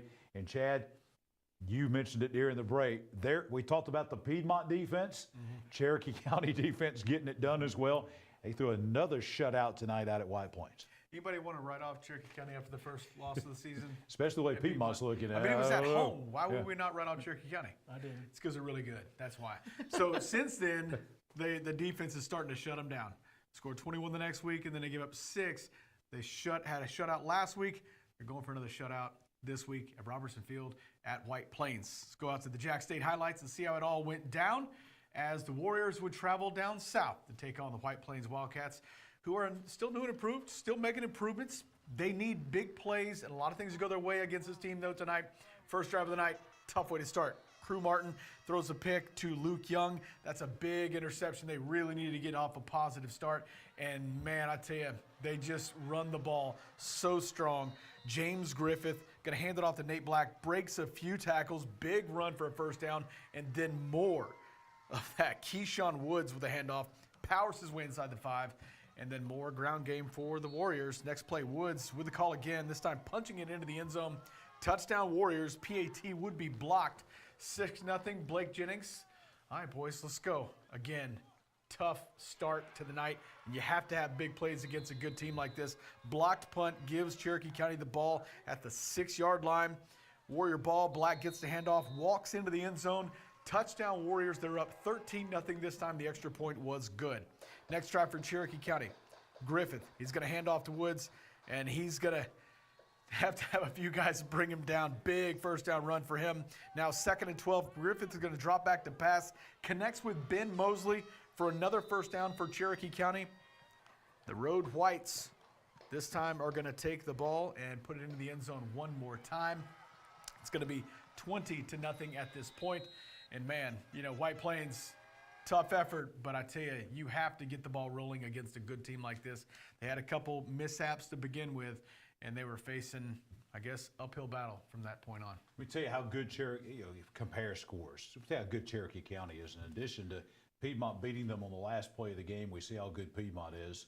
Cherokee County followed that up the next week by going to Arab, and they beat Arab by 3 touchdowns. Arab, it's a good football team. Barely lost tonight to number 1 in 5A Gunnersville at Gunnersville, 17-15 by 2 points. This tells you how good Cherokee County is. They've been on a roll. You see there, they've never lost to White Plains. 9-0 against the Wildcats tonight. And guys, here's the deal as we bring it back here. Cherokee County, they're just to the point now where they know how to win.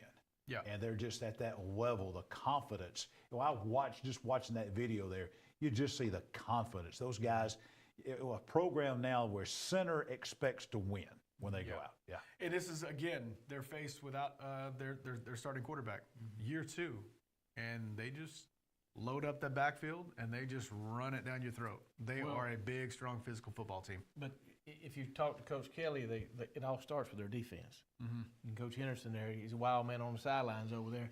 And I would, if I had a guy like Tay Diamond over there, I would be too. But the thing about some of their younger guys that didn't play a whole lot in that first game as far as running backs, they were going to be a running back by committee anyway, like 3 guys. But they can run the football. They're causing turnovers. Yep. And they can play good defense. And they got a good kicking game, as good as anybody else. So that's a recipe for winning ball games right there. If you can run the football and play good defense. I mean, I got to see that myself tonight. So yeah, that's the recipe. Something's, I won't say. Well, we're going to look a little bit later on as we continue with our region rundown. We're going to be looking at Class 4A coming up in just a little while here on the show, and it's going to be pretty obvious where this thing is heading now. There's going to be a huge football game in a few weeks out at Mike Robertson Stadium between Hokes Bluff and Center. That's going to be a huge game. Concession stand. I thought about that, Coach. I thought about that. Boy, that might be a game. Well, that will be a game. They brought that up tonight at the ball game. They did. Absolutely. Let's talk about our Band of the Week presented by Alabama Teachers Credit Union. They bring us the bottom line. You see it right there. There's our bottom line with all the scores throughout the night. But also, they present our Band of the Week. And let me tell you, we've got a fantastic Band of the Week that we want to tell you about this week as we take you out to Bill Bryan Stadium at Weaver from last week's Sachs game. This is the Weaver High School Band, and they are really, really good. Jared Holland does a great job. He's the director. Nick Staff is his assistant. Their theme this year is Groove. They have, this is not a big 3A school, Weaver is not. No. They have 141 members in their marching band. They're getting ready to go to the San Antonio Fiesta Flambeau. Gadsden City will be there as well in April. And by the way, we talk about how good we are in football here in East Alabama. We're pretty good in band too, because Jared was telling me that they are the two-time defending Class 3A band champions in the state of Alabama. Well, I'm going to tell you this. I wasn't aware of their superiority in band, but I went to a game. I think it was last year. It's been a while since I've been on the sidelines for games. And I went to a Weaver game, and when their band was on the field, I was shocked. Not to say that I didn't expect it, but I didn't expect it. Like, they are really, really, really good. Well, I'm going to give you a little tidbit here about band. All right, here we go. Mr. Harris, Gary Harris. We're three band experts here. Yeah, no kidding. Yes, Tongue in cheek, right? Yeah, Gary Harris, one of our friends, his daughter is out there, and her kids have been in the band out there at Weaver for a long time, and he's always kind of took interest in that. She's big into the booster club out there, so there's a little connection there between our friend Gary Harris from Heflin. Gotcha. So it carries over. Saw them tonight out at Ohatchee, and they put on a great show again. So congratulations to our Alabama Teachers Credit Union Band of the Week, the Weaver High School Marching Band. We'll be back with more of high school football Alabama's After the Game, presented by the Calhoun County Commission in just a moment. At Farmers and Merchants Bank, we're showing off our school spirit with our newly designed vertical Spirit debit cards. Now, these are customized with your favorite school's logo, and half of every Spirit card purchased goes toward your school. So, show off your colors and support your local school with the F&M Spirit debit card. You can learn more at fnm.bank. Member FDIC.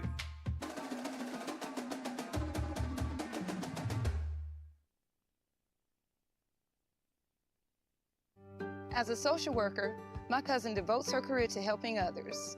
But when she was diagnosed with cancer, she was the one who needed help. She needed a hospital with an accredited cancer program and the latest in technology and care options. Plus, a compassionate team of doctors, nurses, and counselors with treatments that fit her schedule. So where did she find all that? Right here at RMC.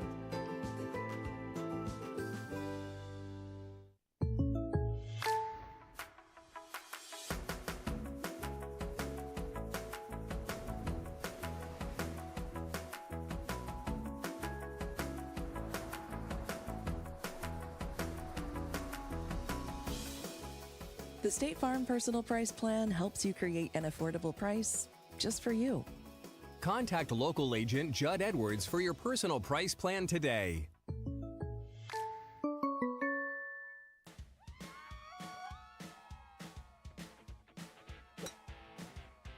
Wow, these guys are everywhere. I'm telling you. Hey, you remember when we talked about doing some upgrades to the bathrooms and the floors? I do. Well, I think it's about time we check in to do it. I know exactly who to call. They're everywhere. From your kitchen, bathroom, living room, fireplace, or anything in between, even the golf course, Ted's is everywhere. Call today for your free in-home estimate.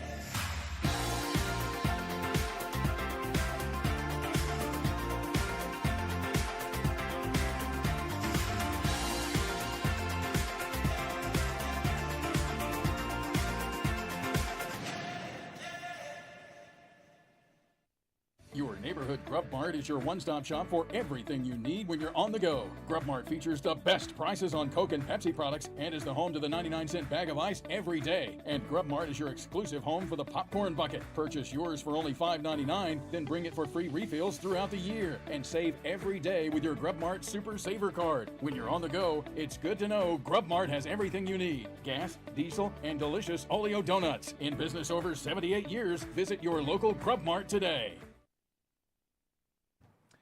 Ted's Floors and Beyond, great folks out there. We spent some time with them. Coach and I spent some time with the folks from Ted's today over at Cleveland County, bringing you our Team of the Week. Great folks over there. Love hanging out with them on Fridays at the pep rallies. Go to their showroom, US Highway 431 in Sachs. They've got all the latest stuff. I love going in there just to look around at all the flooring, the cabinets, the carpet that they have. Their website, shopteds.com, is awesome. You can call them 231-0008. It's area code 256 for more information. Schedule you a free estimate. Doesn't cost anything. They'll come to your house. They're first class. They're professional. Ted's Floors and Beyond, transforming houses into homes. I am absolutely a testimony to that, of the great job that they do transforming houses into homes. Back here with Coach Michael Short and Chad Barnett. We're going to catch up on some region races now as we go back to our Team 1 Chevrolet of Gadsden region rundown. And we've got some catching up to do as we go into a non-region week at the midpoint. Let's go look at Class 4A, Class 4A Region 3. Booker T. Washington. You know, St. James is 3-2, but they're 3-0 in the region. Hanley, a monster win tonight over the Munford Lions. Really, Munford, Talladega at the bottom, but the rest of those folks, I think, are still in it. But Booker T. Washington, Coach, they've never really been great in football. Last year, they upset Hanley in the playoffs, I believe in the quarterfinal round. Yeah. Really good team. Their coach left and went to Tallahassee, region rival.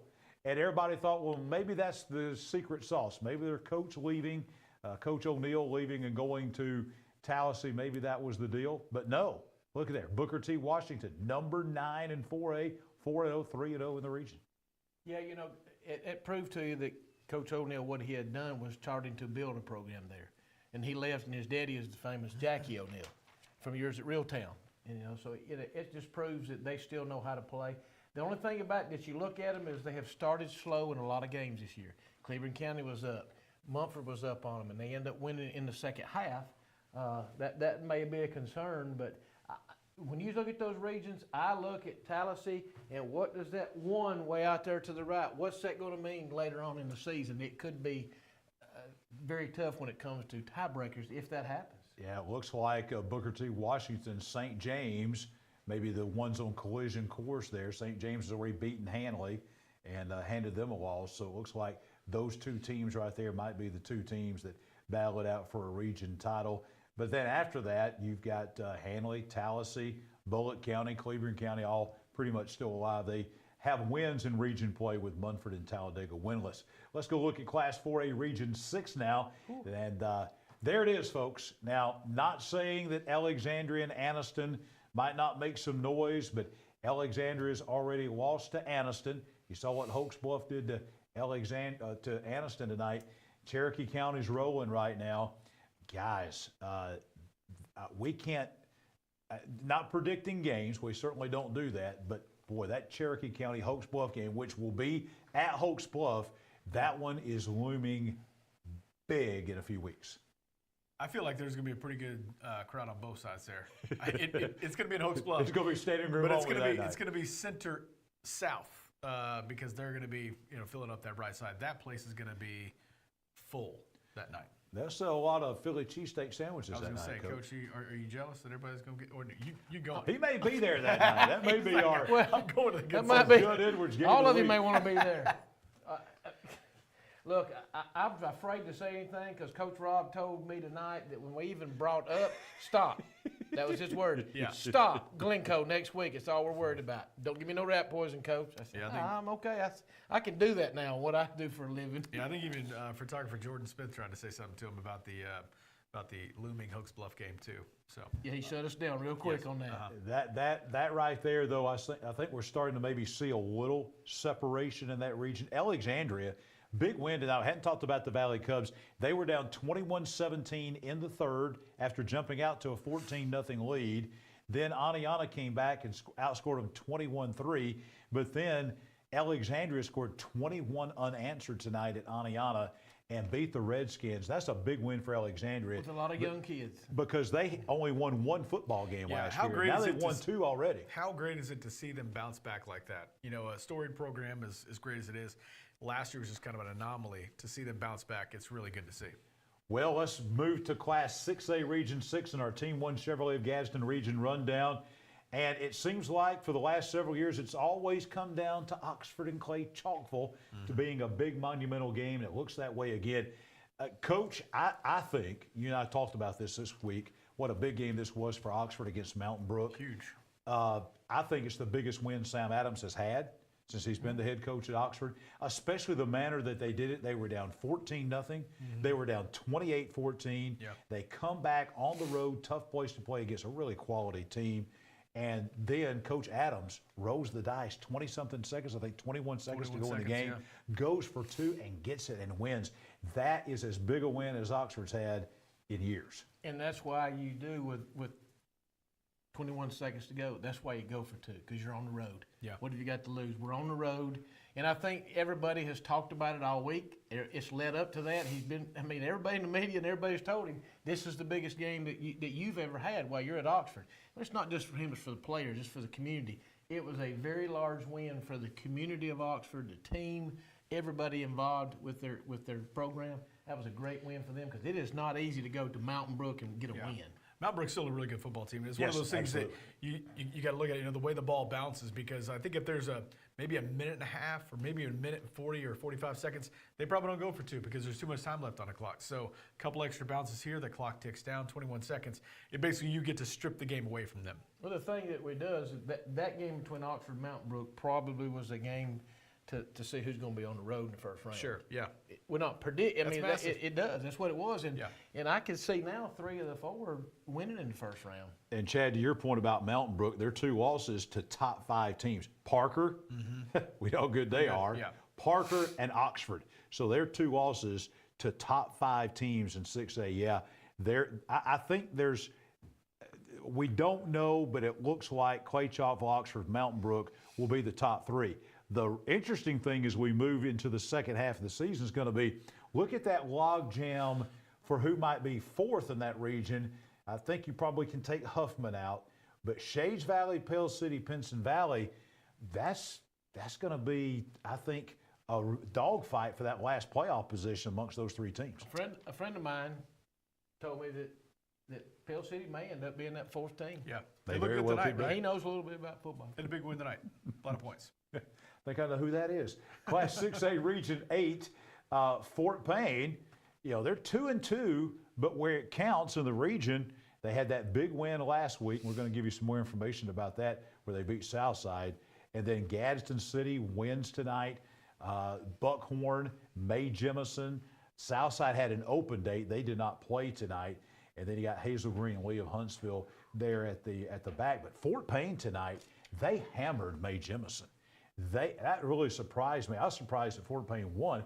I was really surprised they beat May Jemison. I think it was something like 42-7 tonight.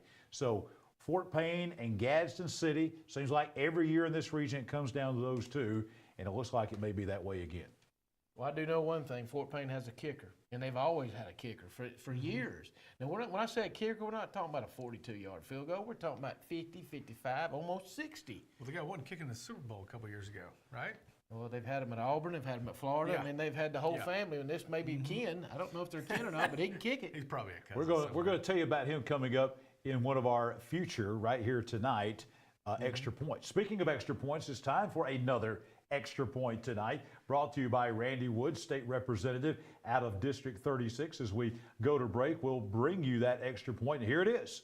Fort Payne's Connor Hughes, that's his name, Coach, delivered the 2 longest field goals in the state this season and 2 of the longest in history in one game. 57-yarder in the first half of Fort Payne's game at Southside last Friday night. Then, with just over 2 minutes left in the game, Hughes kicked a 56-yard field goal to give the Wildcats the 14-13 victory over the Panthers. That's crazy. The 2 field goals over 50 yards in the same game ranked 2nd in state history. There's 3 players that have kicked 3 over 50. Kevin Gentle, I think, from Gunnersville. One of the McPhersons did that as well. But this guy from Fort Payne, Connor Hughes, did it. I was talking with one of our good friends, the guy that's the head of the Etowah County FCA, former coach Brian Mintz. He was at that game, witnessed that game-winning field goal. He said on kickoffs, he's never seen anything like it, that the guy was kicking the kickoffs. If you're familiar with Barney Hood Stadium at Southside, going west, he was kicking balls not out of the stadium into the street on the west end of Barney Hood Stadium on kickoffs. So that's pretty impressive. Connor Hughes of Fort Payne. We'll be back with more highlights and more region rundown and team of the week and East Alabama top 10 all still to come. At Jacksonville State University, the journey starts with you. It begins with your ambition, your curiosity, your dreams. Here, you forge your own path. You have the power to make a difference, explore new horizons, and turn your passions into your future. At Jack State, we journey forward together. The journey starts with you.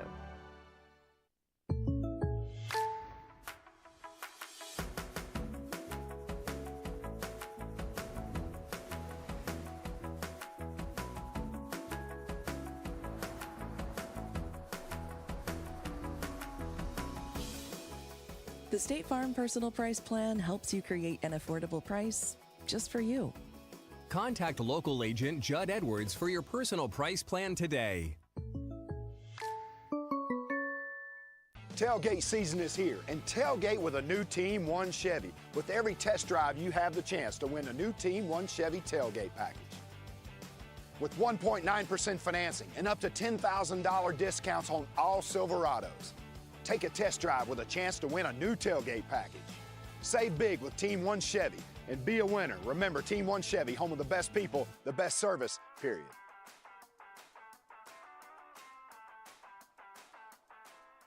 What does it mean to be a community bank? At Noble Bank and Trust, it means you're more than an account number, you're a valued member of our community. Whether it's checking, savings, a loan, mortgage, or line of credit, Noble Bank and Trust meets all your banking needs with exceptional technology customized just for you while making you feel right at home. Make the switch to Noble Bank and Trust, and we will make sure you're taken care of from beginning to end. Noble Bank and Trust, member FDIC, equal housing lender. As a social worker, my cousin devotes her career to helping others. But when she was diagnosed with cancer, she was the one who needed help. She needed a hospital with an accredited cancer program and the latest in technology and care options. Plus, a compassionate team of doctors, nurses, and counselors with treatments that fit her schedule. So where did she find all that? Right here at RMC.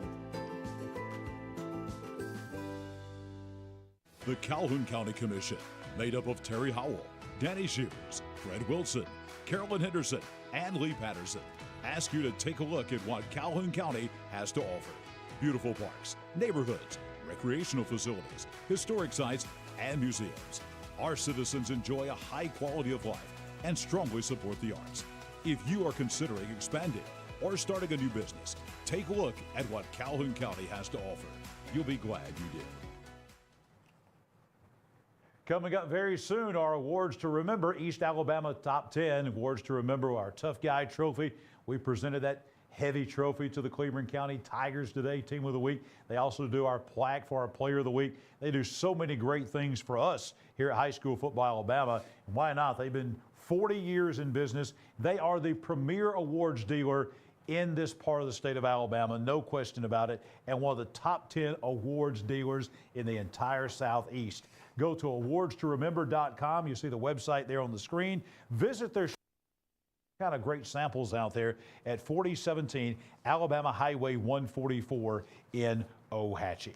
Bring it back here on High School Football Alabama's After the Game, presented by the Calhoun County Commission. Back here with Coach Michael Short and Chad Barnett. Earlier in the show, we had the head coach of the Jacksonville Christian Thunder, Tommy Miller, and some of his players in.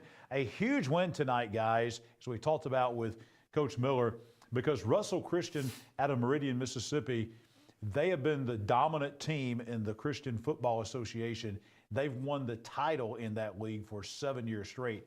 And tonight at Tommy Miller Field at JCA, a whipping tonight that JCA put on Russell Christian. Yeah, and here's a little taste of exactly how impressive this was. So let's take you back to 2023. JCA beat Tuscaloosa Christian in the regular season. They lose to the Warriors in the playoffs, but Tuscaloosa Christian would lose to Russell Christian in the championship game. JCA beat Tuscaloosa Christian this year in week 2. Guess who comes tonight? Russell Christian. So a lot of big teams. Let's go to the Jack State highlights and see how this one actually played out. And like you said, John, big score, 37-8 when we get there at halftime. And we go to defense for JCA, and they're going to get the strip and fumble recovery on the first drive of the second half gives JCA the ball. Then they're going to go to the air. Noah Lee finding Jesse Ganaway for the touchdown. Nice diving score, 43-8 now the score. Coach Miller, let's see if we can keep this going against a very good opponent. Russell now back with the ball. Connects in the middle of the field with his receiver, but he's going to be stopped by JCA's Bryson Dowdy. Tough tackle. Next play back to the air. They're going to need to get some points on the board. They do, but it's going to be for the other team. Ganaway with the pick six. Back to the house. Stylish. JCA win tonight. All Thunder. 49-16 at this point.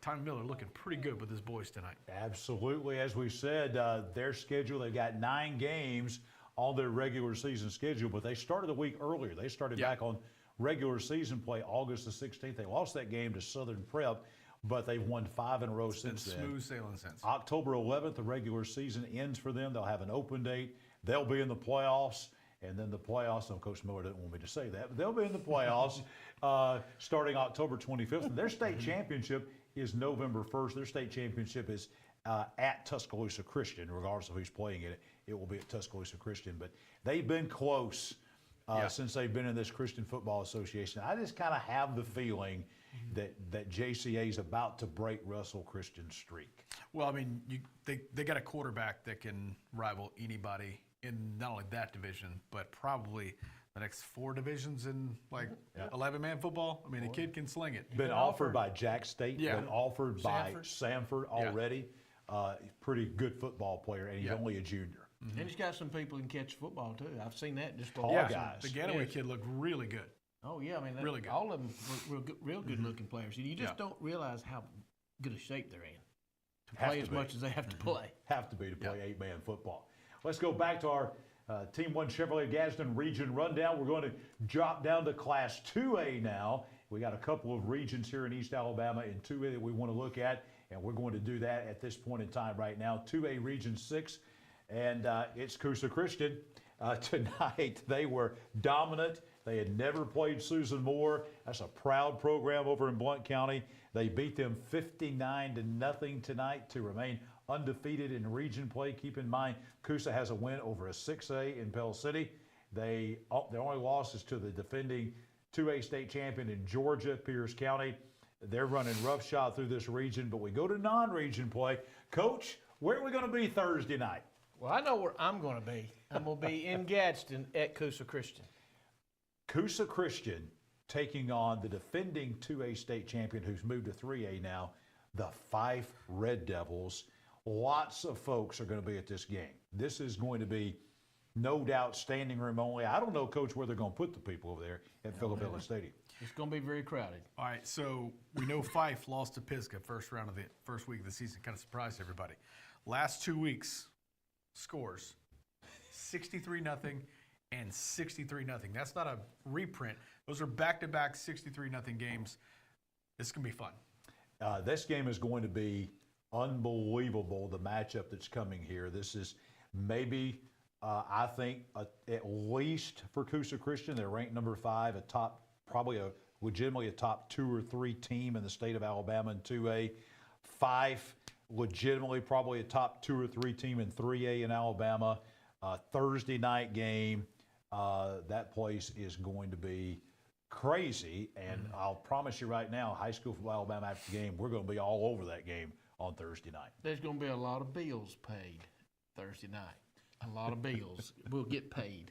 That means there's going to be a lot of people there paying $10. Okay, I got you. I didn't know where you were going. And a lot of parking. I got you. Let's move now to Class 2A, and let's go to the next region, which is Class 2A Region 7 that we want to look at. And the team you just talked about, Chad, there's Pisgah at the top. Cedar Bluff with a win tonight. North Sand Mountain won at Gaston. Talk about Pleasant Valley. That's a big win for them. Pleasant Valley, huge win. They had never beaten Sandrock. 0-6 lifetime, and they win at Sandrock tonight. I tell you, I think Pleasant Valley is a team that made the playoffs last year.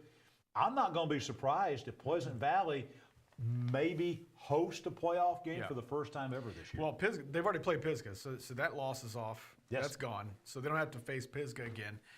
Sandrock, big win tonight. So, yeah, Pleasant Valley's in a pretty good spot here to sling in that 4th spot. And Sandrock was getting better. I mean, they were probably a very improved football team to be where they're at. 3-1 coming in, Coach Allen Heath's team. I think Sandrock probably may be a playoff team as well. Still a lot to be decided, I think.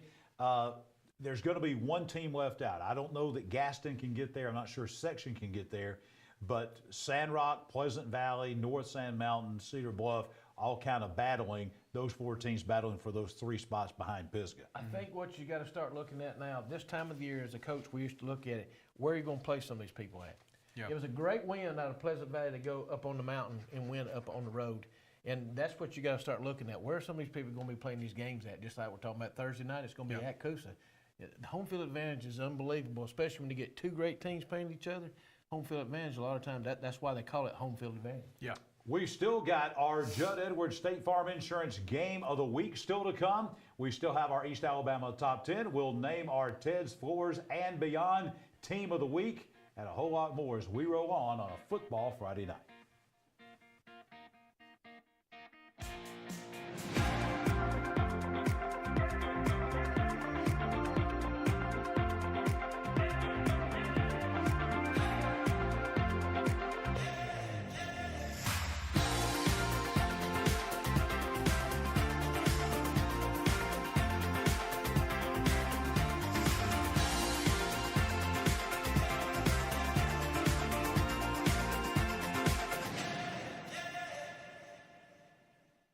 Your home is a reflection of you.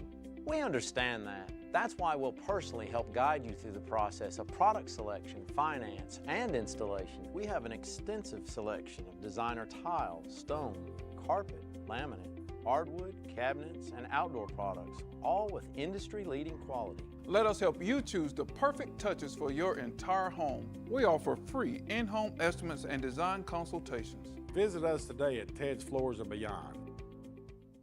Your neighborhood Grub Mart is your one-stop shop for everything you need when you're on the go. Grub Mart features the best prices on Coke and Pepsi products and is the home to the 99-cent bag of ice every day. And Grub Mart is your exclusive home for the popcorn bucket. Purchase yours for only $5.99, then bring it for free refills throughout the year. And save every day with your Grub Mart Super Saver card. When you're on the go, it's good to know Grub Mart has everything you need. Gas, diesel, and delicious Oleo donuts. In business over 78 years, visit your local Grub Mart today.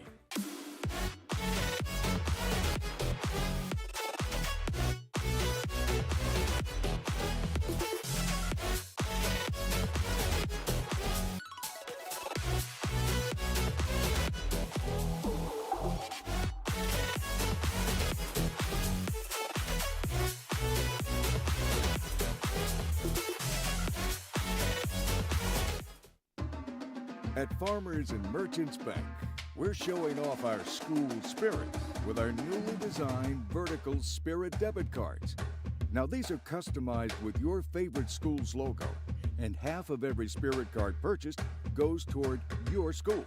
So, show off your colors and support your local school with the F&M Spirit debit card. You can learn more at fnm.bank. Member FDIC.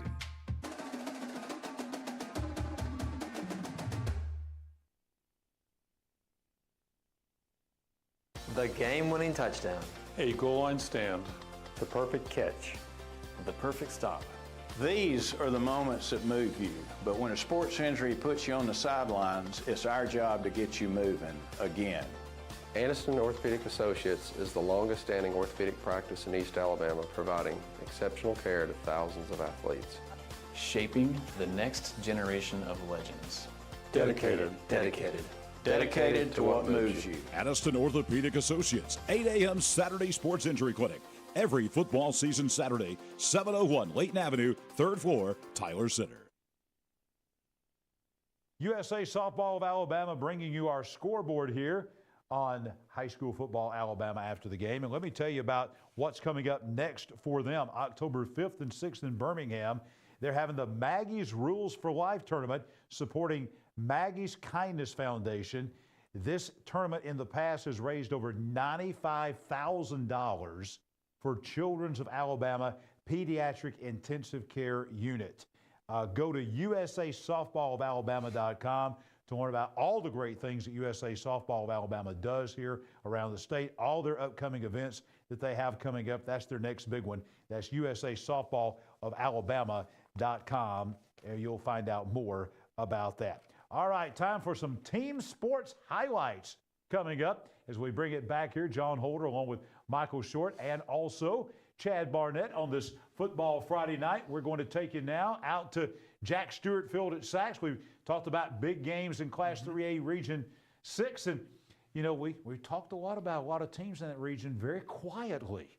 The Walter Wellborn Panthers are undefeated in that region, and they, I know Jeff Smith, he was playing those Calhoun County teams. Always. These games are big for him. Yes. So this game against Sachs, I promise you, was big for Jeff Smith and Wellborn tonight. And it's one of those crapshoots in this region. Who's going to win the game? Is it that easy? Wellborn's unbeaten on the season. Sachs was just the one win on the season, but it was last week against the Weaver Bearcats. So how would they respond? Could they come into the home game tonight and knock off the Panthers? Let's go check out the team sports highlights out of Jack Stewart Field.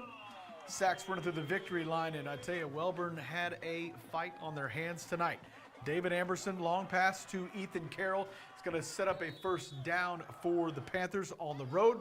Then they're going to go to the ground. Jackson Newton, first down run of 14 yards over the left side as he piles his way through Sachs defenders. Newton now a long run again. This is going to be a touchdown. 8-0. Wellborn on top after two-point conversion is good. Wellborn now back on offense. Now Newton's going to get the long run. He was a short run for the touchdown. This is a big one, though. Big kid, nice big gain, first down. Amberson now, quick pass to Newton. He's going to gain a lot of yards on this one. Very descriptive highlights here. A lot of yards. That's what we got. Touchdown. Wellborn on top, 14-0.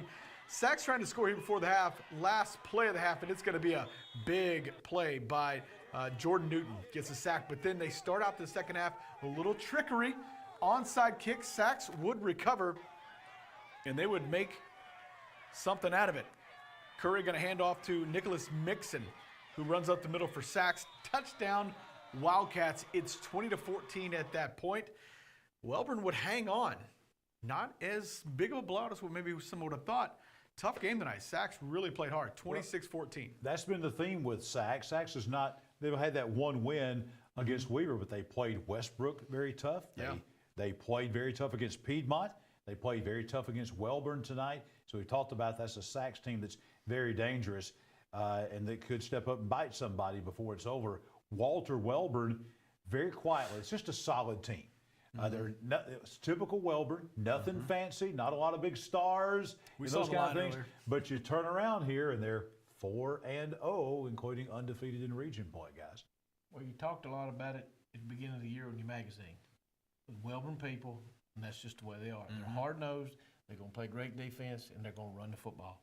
And that always gives them a chance to win games. And that's always, Coach Smith's always been that way. Wellborn's always been that way. Yeah. You think of any different, they've always played great defense, and they can run the football. And that's the key to success. It's not necessarily Jeff Smith football because Jeff Smith learned it because he played there. He played there, and that's just the way they roll. Absolutely. Guys, let's go back to our Team 1 Chevrolet of Gadsden Region Rundown. We're going to look at Class 5A. And actually, as we begin looking at Class 5A, the first region we're going to look at, we're going to talk about a non-region game that's coming up next week that's big. Central Clay County tonight, Tommy Wood, who does a great job as the PA voice down at Volunteer Stadium, telling me that they did 6-minute running quarters in the second half, and still Clay Central wins big 48-9 tonight against a pretty good Sylacauga team who's on homecoming. On homecoming, which is an improved Sylacauga team, better than last year, I think. Hold up. Yes. Sylacauga's homecoming? No. Okay. Central Clay. Okay. I was thinking, who in the world schedules Central Clay for homecoming? I was about to have to. I was going to make a trip down to Talladega County and have a talk because that would have been a mistake. Look, they've been panicking all week. Coach Horn's been. It's homecoming. It's driving him nuts. He didn't think they was going to have a chance to win the game, and. Well, I'm good now. I just thought y'all were saying homecoming for Sylacauga. There is one team that could maybe challenge them a little bit, and that's Beauregard. Rest of that region, I think it's obvious, and even then, Central Clay will be a big, big favorite against Beauregard. But next week, guys, interesting game because, a lot of teams don't want to play Clay Central. to your point, Chad, about homecoming. Yeah. So they had to really fan out to find somebody just to fill out a 10-game schedule. So they have a non-region game next week as they go to Trammell Stadium in Scottsboro to take on Scottsboro. So Clay Central's ranked number 3. The last ASWA poll, Scottsboro ranked number 7. And both those teams are 5-0. There'll be a lot of hype about this game. Scottsboro, I know why they scheduled this game, because as they get into the playoffs, they're in the part of the state that they play, and no disrespect to anyone up there, they just don't see a team like Central Clay County. So they want to see somebody like that.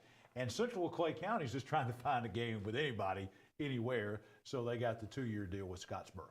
Yeah, and there's going to be some great places to eat up there. That's what I know. A lot of those guys are already looking forward to. My friends I've made some recommendations in Scottsboro to those guys about where to go eat up there. So I think they'll be well taken care of. Don't be surprised. I'm not making a prediction here, but don't be surprised if Central Clay County is very impressive again next week, even against Scottsboro.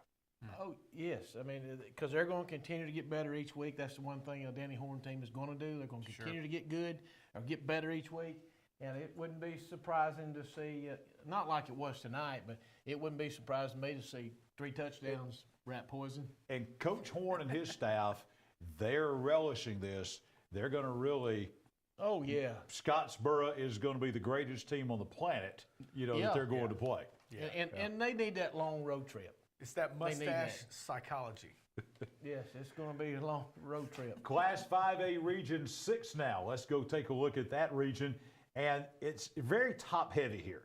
You got Center Point, who had some trouble with St. Clair County tonight, actually. Leeds, Moody. Leeds, very impressive tonight, beating Jacksonville. The thing about Jacksonville is, I know you're sitting down there, Jacksonville's 0-3, 2-3, and everybody's going, oh, Jacksonville's going to have a terrible year. It's a down year. Do not believe that. They played the toughest. They played last the toughest 3 weeks. Yes. That's right. Now, so from here on, they got Corner, I think, next week. Corner, which is Corner's a very good team. team. Yes, very good team. It's out of region, so it's not going to hurt them playoff-wise, but Corner's going to be another tough one.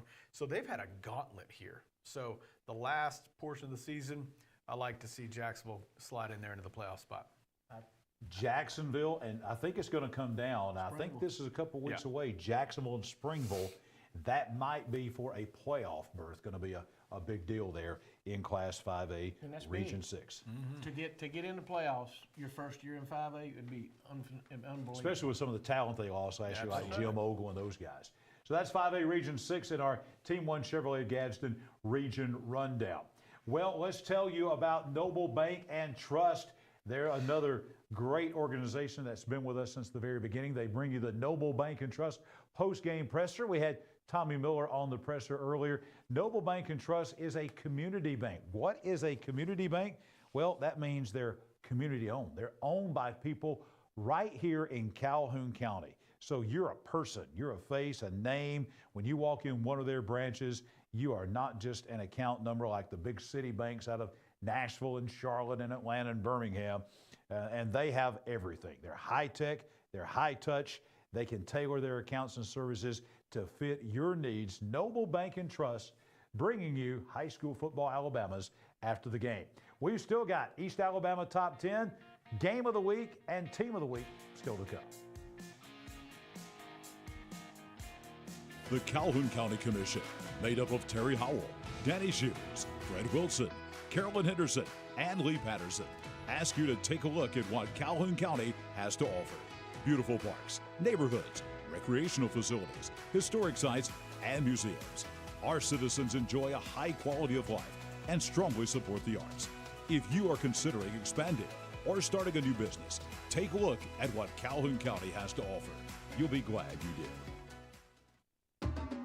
At Farmers and Merchants Bank, we're showing off our school spirit with our newly designed vertical Spirit debit cards. Now, these are customized with your favorite school's logo, and half of every Spirit card purchased goes toward your school. So, show off your colors and support your local school with the F&M Spirit debit card. You can learn more at fnm.bank. Member FDIC.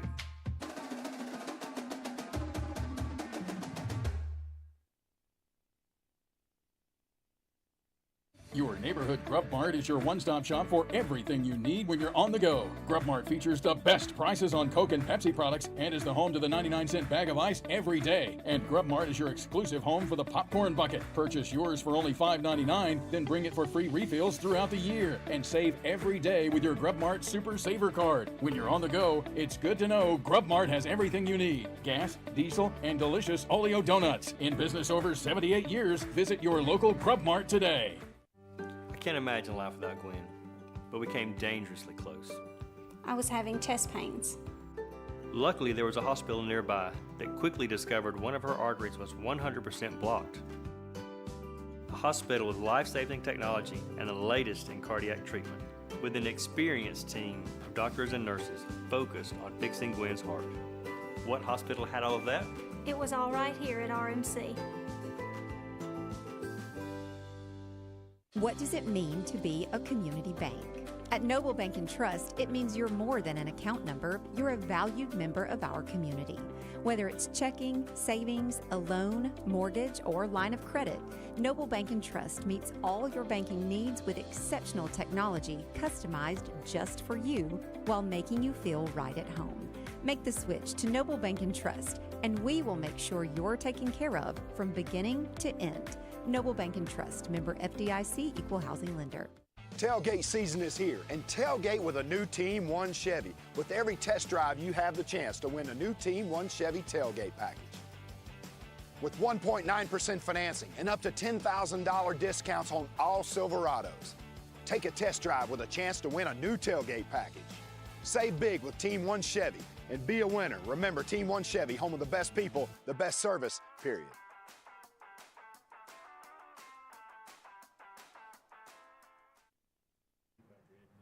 Anniston Orthopedics bringing you our cheerleading squad of the week. Tonight we had the Hoax Bluff Eagle cheerleaders live in studio with us.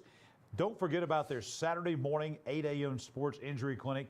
Every Saturday morning 8 a.m.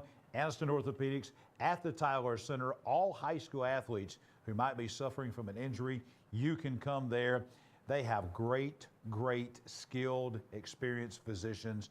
Vandervoort, Dr. Tippett, Hardy, Wiedmer, Morris. It's an all-star lineup of great physicians here at Anniston Orthopedics, bringing you our high school football Alabama cheer squad of the week.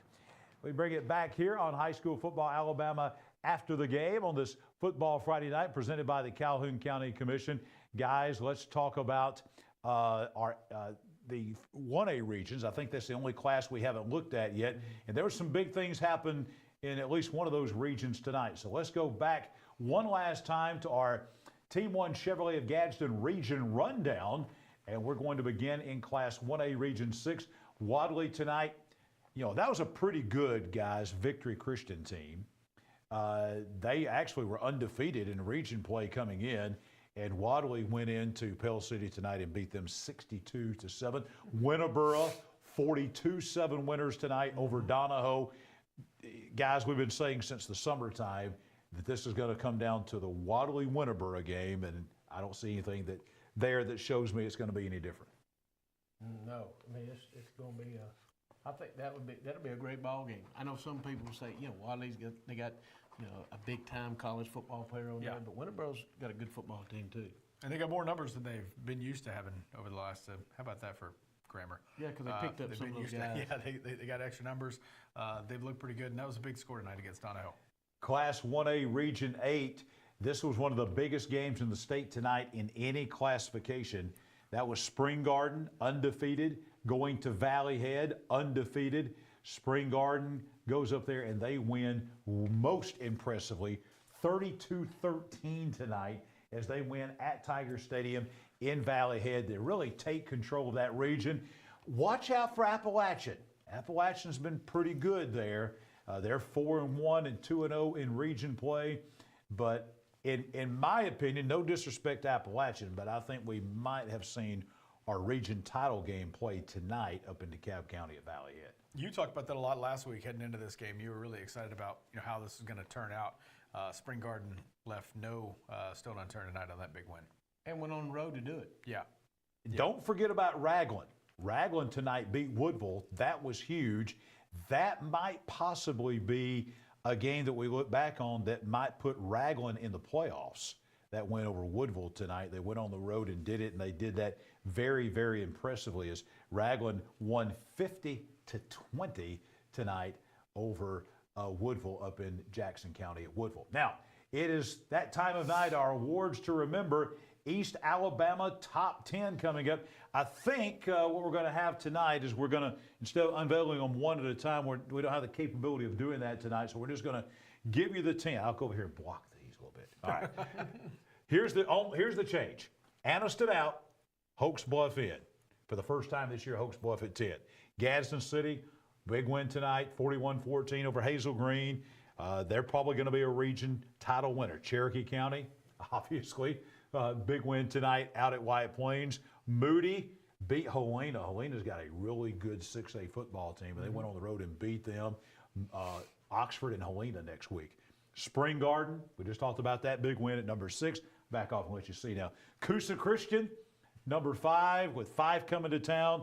Piedmont, very impressive, 38-10 over a good Westbrook team tonight. Oxford, huge, monstrous win over Mountain Brook. Wadley, just taking out Victory Christian, doing what they have to do. Central Clay County, again, not challenged tonight. We're looking at a lot of teams here, I think, guys, in this East Alabama Top 10 that are potential region champions. This one, maybe this one. They'll have a shot at it. For sure. Maybe this one. This one for sure. Yeah. This one probably. This one probably leads. We'll have a lot to say about that. These two right here. Yeah. Gadsden City, probably. I mean, we're looking at several, for sure, region champions out of this top 10. I don't think people realize how hard it is to get these 10 because we've got some other teams that are right there, 10A, 10B type Randolph County. Let's talk about Randolph County tonight, yeah. Yeah, I mean, Walter Wellborn. Yes. Yep. Wellborn and Randolph County are very close to getting in there. And we still got some games with some of the people playing each other. We forget about Anniston. Yeah. Anniston's 2 losses to Beauregard and to Hoax Bluff. It really just shows you how tough the area is right now. The whole region together has got some great football. And a lot of people can be right there at that, but that's our 10. And that's 10 good ones. Any possibility we learn more about Central Clay next week at Scottsboro? Game 11. Okay. Not even 11. It may be 12 or 13 before that happens. I was just what is the top 10 team? They're going to see somebody in Mobile eventually. They're going to make the trek up to Scottsboro. That's a long way to go. And, officials practicing for the playoffs. Officials are different in different counties. They eat well, too. If now the folks, we're worldwide now because we're streaming worldwide. So the folks in Scottsboro watching, this is an if now, Wildcat fans. If Central Clay County goes up there and wins very impressively, use that to answer your question, that is going to say a lot. Yeah. Because yes, it will. That will say a lot about just how strong this Central Clay County team is. They'll have to play well. I mean, they'll have to do what they're supposed to do, and they'll have to play well and get the job done. And I may even slip off and watch a practice this week at Central Clay just to see what's going on. They will be ready for that. That's for sure. And as you said, Coach, you speak a lot about this, about the fact that this is a good chance to replicate the playoffs. Yes, that's what it is. Making a long road trip like this, going to be about 2.5, 3 hours up there, and this will be that'll kind of simulate, I guess you would say, not replicate, but simulate what it's going to be like at some point in the playoffs. With them being in the South, there at some point in time, you're going to have to go on a long road. Yeah, the riding. They may not see the athletes that they'll face in the South, but the riding, planning a trip, where you're going to eat, all that kind of stuff, where you may stop, because they'll have to figure out where they're going to stop, where they can warm up a little bit before they even get there. They're just not going to drive all the way to Scottsboro and stop and do that. You stop halfway through and warm up? Yeah, well, you stop and get off your feet and rest somewhere. I got an idea where to stop next Thursday night. That'll be like a playoff atmosphere. Yes. That'll be a great playoffs atmosphere. Yeah, it's going to be fun. That's your awards to remember, East Alabama Top 10. It's time for our final extra point of the night, presented by Randy Wood, State Representative out of District 36. And this is our 4th and final extra point of the night. We talked earlier about Alvin Henderson from Elba. He's committed to Auburn. Leads the Alabama High School Athletic Association in rushing after 4 games. 4 games, guys, 1,294 yards and 24 touchdowns in 4 games. That's some Derrick Henry type numbers there. I mean, that's 6 touchdowns a game. Yeah. This was before tonight, and they scored 57 tonight, so you know he had another monster game. He's averaging 324 yards rushing per game and 13 yards per carry this season. He's also averaging, as we said, 6 touchdowns per game for his career so far. Henderson has rushed for 8,571 yards, 156 touchdowns. He has amassed 9,080 total yards in 42 games. This was before tonight. An average of 216 yards per contest in his career. He averages both 14 yards per rushing attempt and 14 yards per touch. And I'm going to tell you, folks, how this relates to us here at East Alabama. It's not on the graphic there, but all the records, the rushing records in the state of Alabama for about 27 years have been held by Alexandria's Matt Campbell. All of those are in danger. All of those are in danger. We'll be back with our game of the week in just a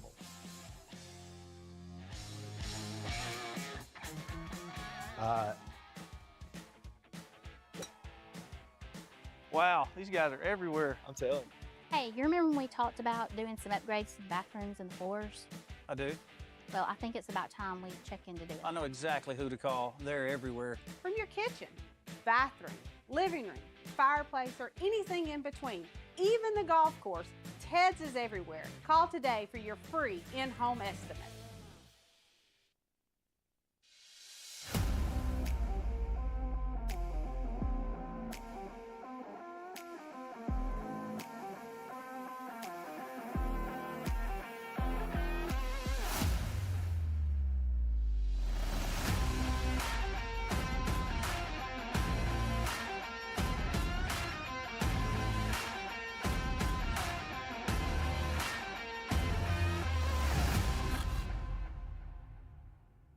The game-winning touchdown. A goal line stand. The perfect catch. The perfect stop. These are the moments that move you, but when a sports injury puts you on the sidelines, it's our job to get you moving again. Aniston Orthopedic Associates is the longest standing orthopedic practice in East Alabama, providing exceptional care to thousands of athletes. Shaping the next generation of legends. Dedicated. Dedicated to what moves you. Aniston Orthopedic Associates, 8 a.m. Saturday Sports Injury Clinic. Every football season Saturday, 701 Layton Avenue, 3rd floor, Tyler Center. McClellan Sports and Outdoors, locally owned and operated since 2008. We offer embroidery, sublimation, and screen printing, and we stock a large selection of team equipment. We have a large showroom with tons of gear and shoes to get you and your family ready for your next activity. Adidas, Under Armour, Maui Jim, Evo Shield, Wilson, and more. We are located in the heart of Calhoun County, here to serve our region with all your athletic needs.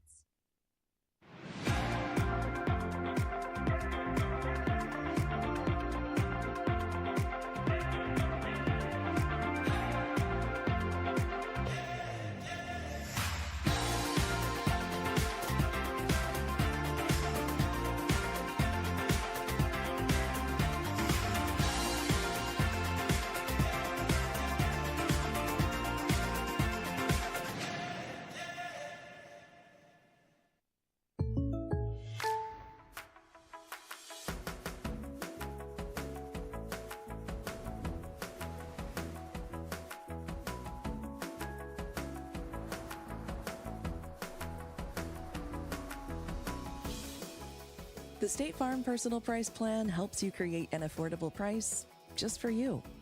Contact local agent Judd Edwards for your personal price plan today.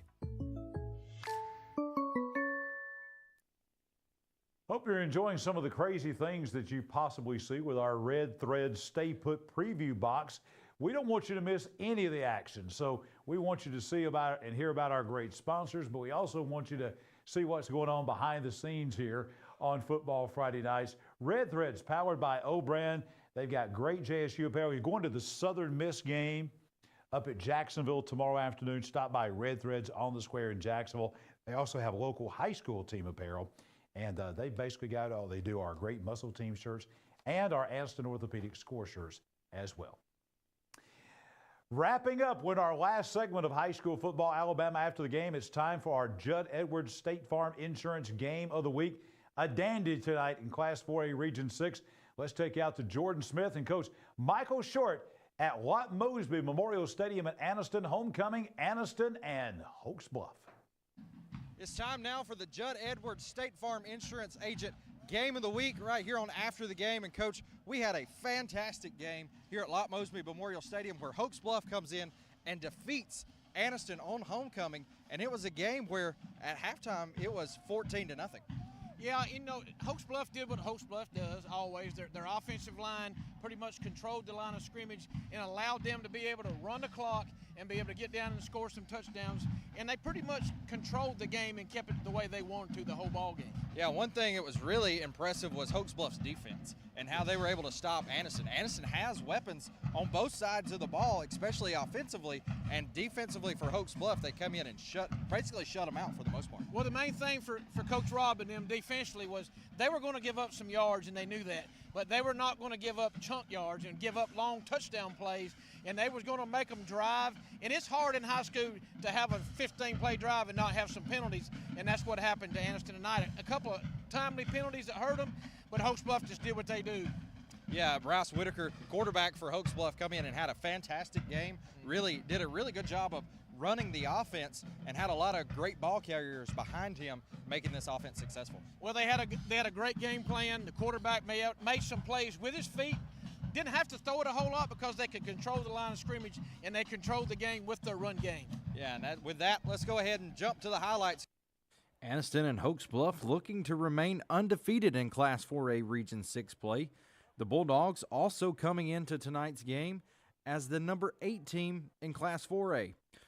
First drive for Hoax Bluff, quarterback Bryce Whitaker hands the ball off to Blaine Barron. He's going to angle toward the sideline and pick up 12 yards for the first down. Now Whitaker hands off to Philip Carter. He's going to go straight up the middle and across midfield for another first down. A few plays later, Whitaker going to call his own number, and he's going to make one guy miss, and he's going to get all the way down to the 20-yard line of Anniston. A few plays later, Brenton Hale is going to take the handoff. He's going to run toward the near sideline. He's going to break a few tackles here, and then he's going to roll into the end zone for the touchdown. Eagles go up early, 7-0. Hoax Bluff and Coach Rob will actually hold the Bulldogs on fourth down on their next drive. Now back with the ball, Whitaker's going to roll out to the sideline, and he's going to get the first down. A few plays later, Whitaker again, this time calls his own number coming to this sideline. He's going to make a guy miss. Ball's going to fall out, but fortunate enough for him, he falls back on it. Next play, Whitaker looks to go to the air, and he's going to connect with Anderson Morgan for the first down inside the 15-yard line now for Hoax Bluff. A few plays later, Whitaker is going to take it in on the QB sneak. Eagles go up 14-0 early. That's where we'll go to the half with the Eagles shutting out Anniston. Hoax Bluff will get the ball back to start the second half. Whitaker's going to take the high snap, and he's going to decide to keep it, and he's going to get down close to the 50-yard line.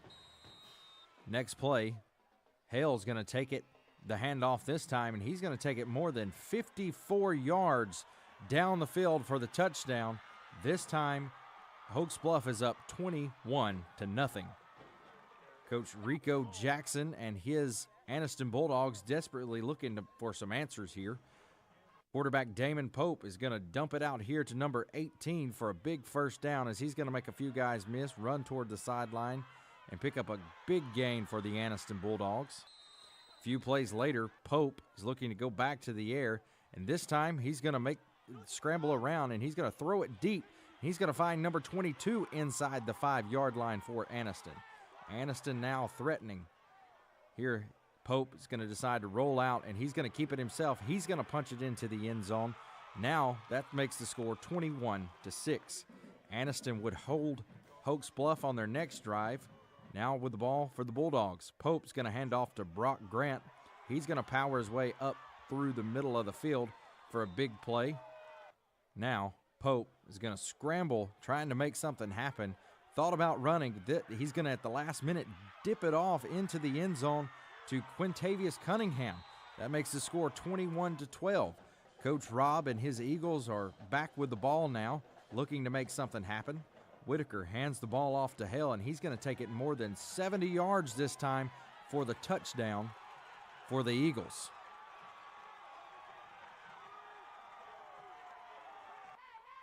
Now, the Bulldogs with the ball.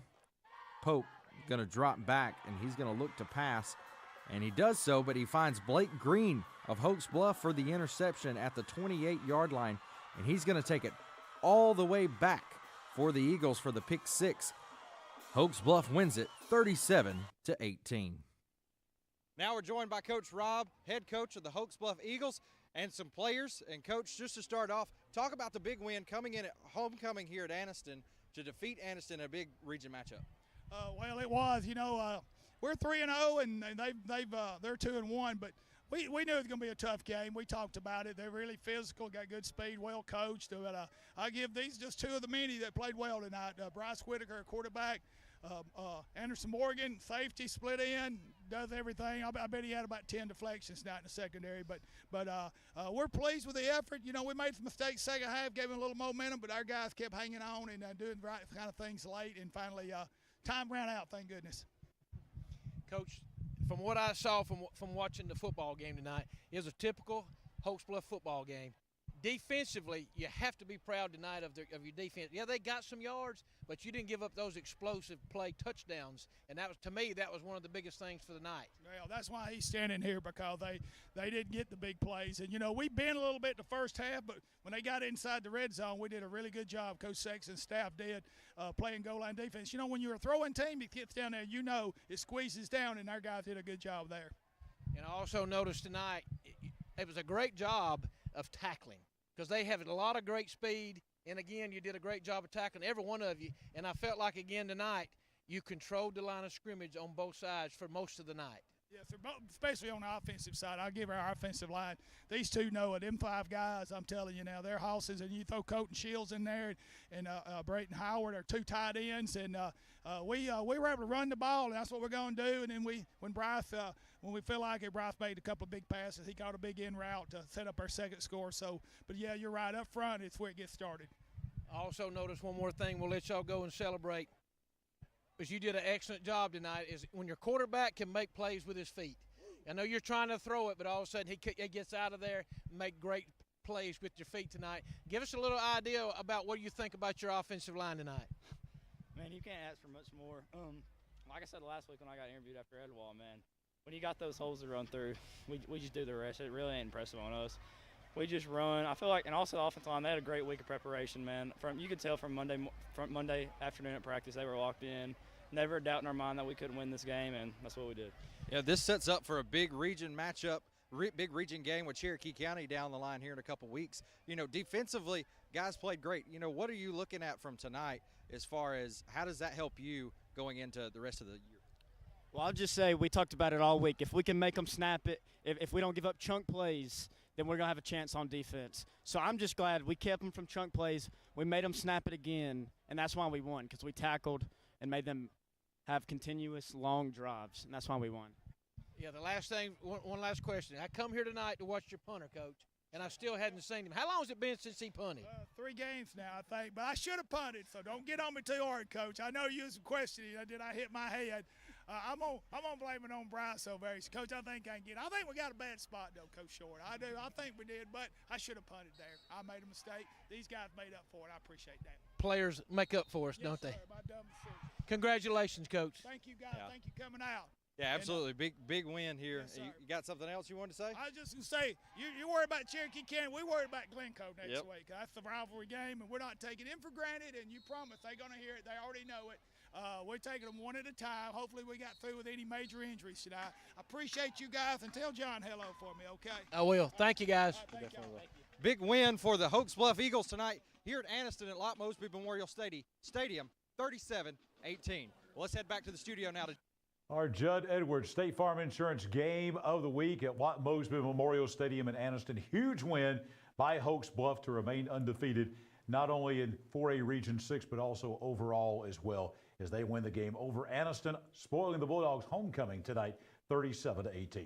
Jon Holder, Coach Michael Short, Chad Barnett back with us. One more thing to do, and that is to name our Ted's Floors and Beyond Team of the Week. Who is going to get the score shirts from Aston Orthopedics, the TED shirts, the awards to Remember Tough Guy trophy? Let me set it up for you before we unveil it.